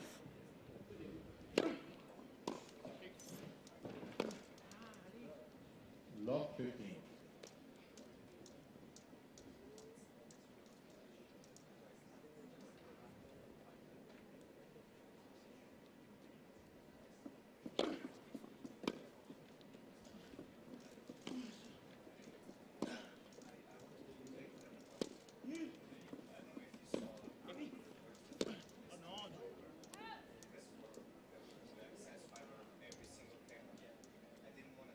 Love 13.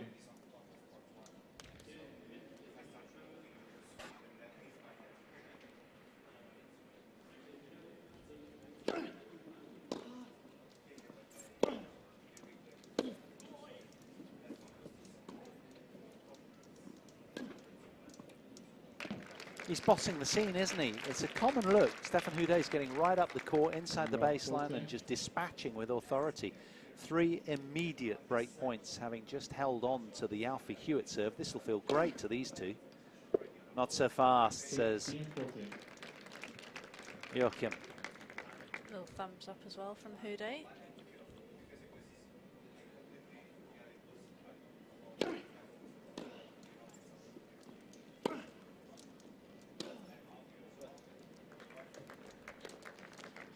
He's one of the few men in the world in a wheelchair that can just batter through service games when he's under pressure. He'll probably do quite the opposite here, commentator's curse, but he is that strong. Now, what can he muster on second serve?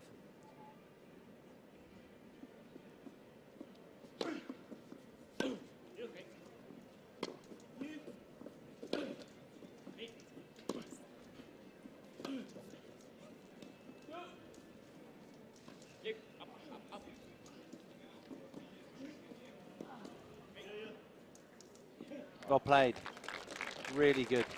And Houday is hammering so many balls down the middle because he knows that's the kind of doubtful area between a scratch pairing where you are a little uncertain. Yours, mine, you know, a bit of hesitancy down there. It's also a good tactic to use to be able to open up the court, isn't it? You sort of bring them together to then be able to spread the play.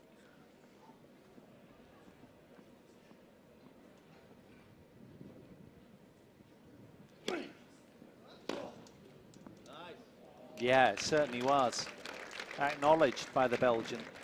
Very nice from Hewitt. So, more breakpoint opportunity this game then for France's Stefan Houday.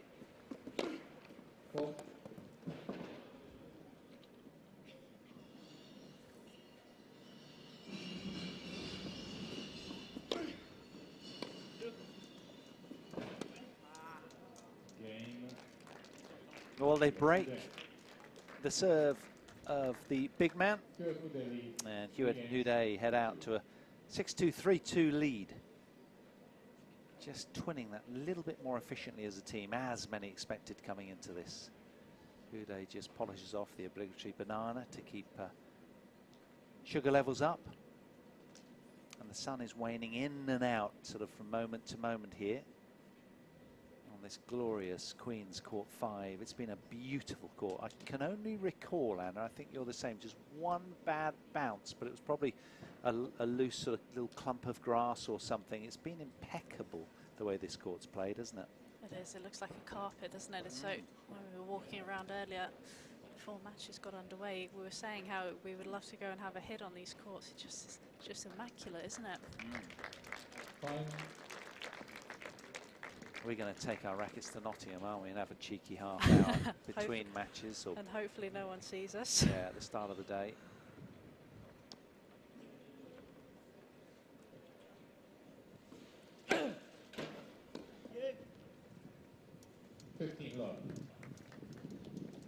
Well, as Andrew Penny, the 17-year-old in the top left of your picture, gets stronger, his wispy contacts at times will get more heavyweight, I'm sure. He'll get more plough through the ball. These He's lovely hand skills. But that's what he needs, just a little bit more weight of shot use sense. That might come from time in the gym or just on-court time, his choice. But he does need to add in that regard. And that's what the transition from juniors to seniors is all about, of course. Just 17 years of age, he's acquitting himself great.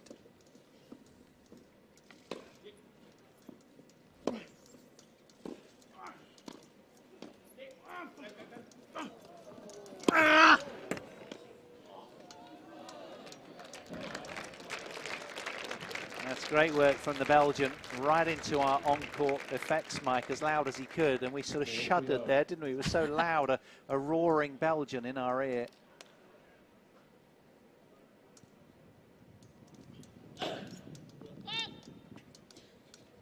Houday and Hewitt are desperate to get one back on Joachim, that's for sure. He went super big there, Stefan, on that second serve, a little bit too greedy, but he's got the cushion of 40 love to work with.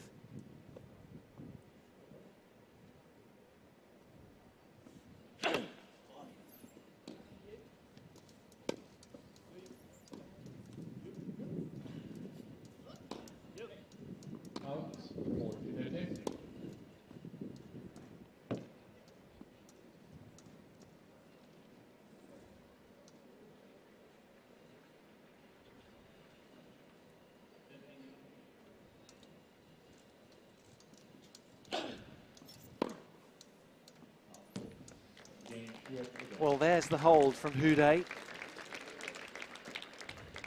Creates a little bit more daylight between the two teams. They really are enjoying themselves, these two. Good to see. Anglo-French relations going very well.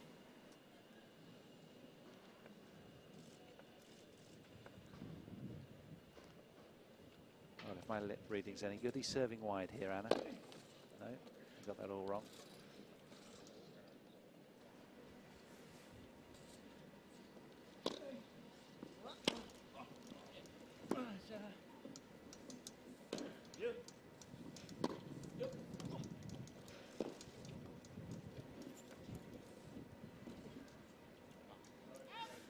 I'd always wonder when you're playing doubles and you're at the back of the court and you're putting the hand to your face and making sure that the opponent can't see what you're doing. I'm pretty sure I've never been able to lip read from that far away before.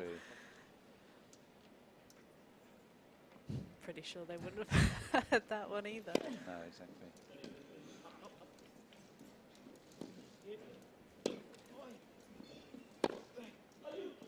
Oh, a lovely shot from Andrew Penny. Houday throwing Hewitt under a bus there. You. He was nowhere near it. Stefan, that was yours.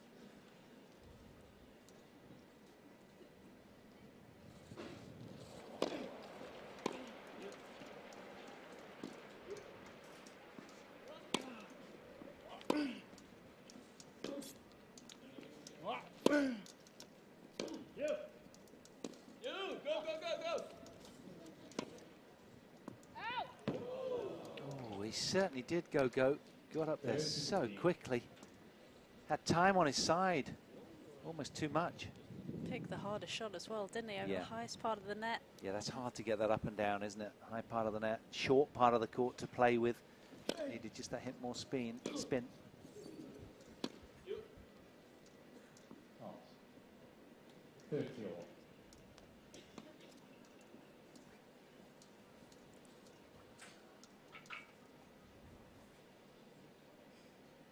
Big moment here.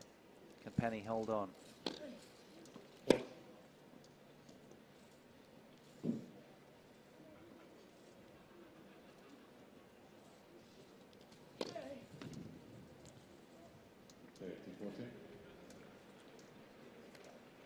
Now then. Red alert for Andrew Penny. How will he respond? Loose serve here, and the match is over. Pretty much.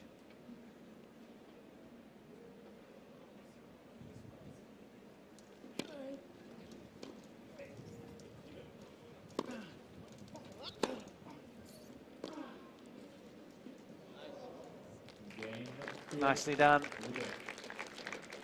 A fourth break of the serve of Penny and Gerard. These two now just a game away, the top seeds. They've had fun out there today, and I think that's why their performance has been really relaxed and free swinging. They've looked very, very good. And when you interpret the fact that it's their first match together and the first match of the tournament, lucky things coming in at the final, many would say, but of course they play year round to get such high ranking. And there was only 3 teams that signed in, unusually, and that, for me, probably have to change moving forwards. I'm sure as the depth gets more in these kind of tournaments, there'll be more players sort of vying to put their names down to get involved, but you know, if they want to contest these sort of events on the biggest of courts, then the entry has to be strong. Yeah, it does. I remember watching last year, and we had some fantastic matches, didn't we?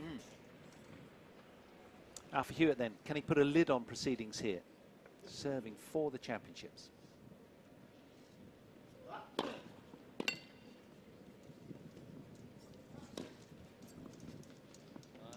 Fabulous. That takes a lot of trust, you know, to do that. A lot of racket head speed and rush up the back of the ball. You could hear the snake-like hiss as he strings ran across the ball. Or up the back of it, I should say.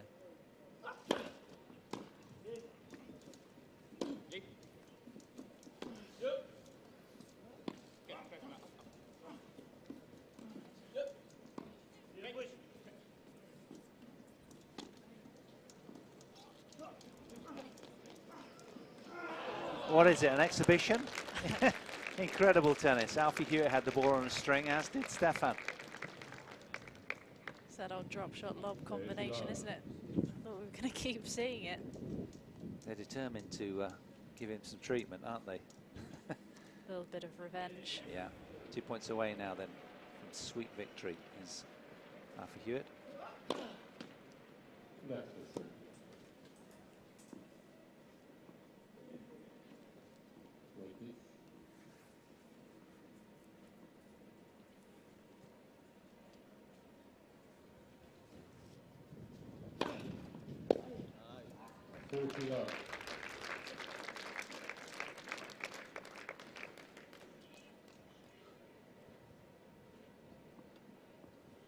Three championship points for Hewitt and Houday.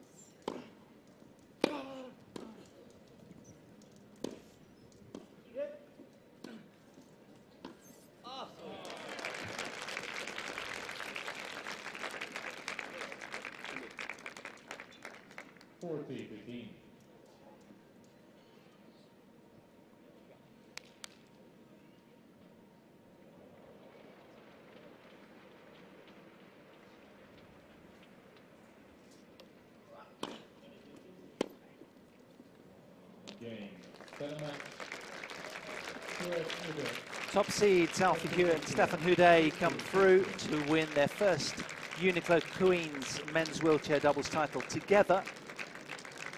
Coming through in 50 minutes or so. 6-2, 6-2, breaking their opponent's serve 4 times. And lovely camaraderie between the two victors. They really did enjoy that together. Nice to see them sharing the court on the same side of the net, where normally their opponents. Lovely moment. So they will enjoy and wallow in victory, and that'll feel good, getting revenge over their singles losses to Joachim, Gerard. So Hewitt and Houday finding a way through to win the title at Queens. That'll restore some confidence in their games, no doubt. But it was a good match, very watchable, wasn't it? It was. Always entertaining. Great spectacle for the crowds. They saw a little bit of everything, didn't they? And it was nice to see all 4 players playing with a smile on their face and enjoying it, and really giving the crowd a bit of a show out there. Yeah, and if you think you or someone you know would be one of Britain's next wheelchair tennis champions. Search the LTA website for Wheelchair Tennis Initiative and you'll find details of 10 talent spot events around the country, starting with the first one at the British Open in Nottingham next month. Myself and Anna will be there calling all the matches for you, so do join us there, and if you're in a chair, come along and give it a go. So, well, we're holding on, hoping that there might be sort of an on-court presentation to sort of round the day off. It's been beautifully staged here on court 5, so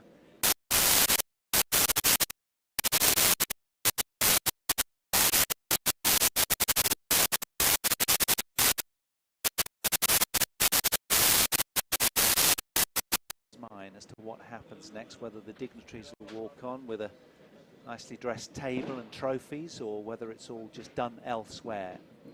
Ladies and gentlemen, the trophy ceremony will be held on center court right after the completion of the doubles match there.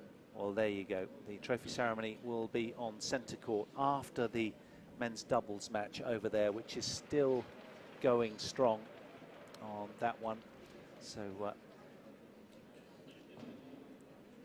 we will leave you. Thanks for your company, viewers. From Anna Smith and myself, Paul Hand, we bid you farewell. Do join us for the Wimbledon Championships and also the British Open at Nottingham as well. Thanks for your time. Bye for now.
It's a lot better than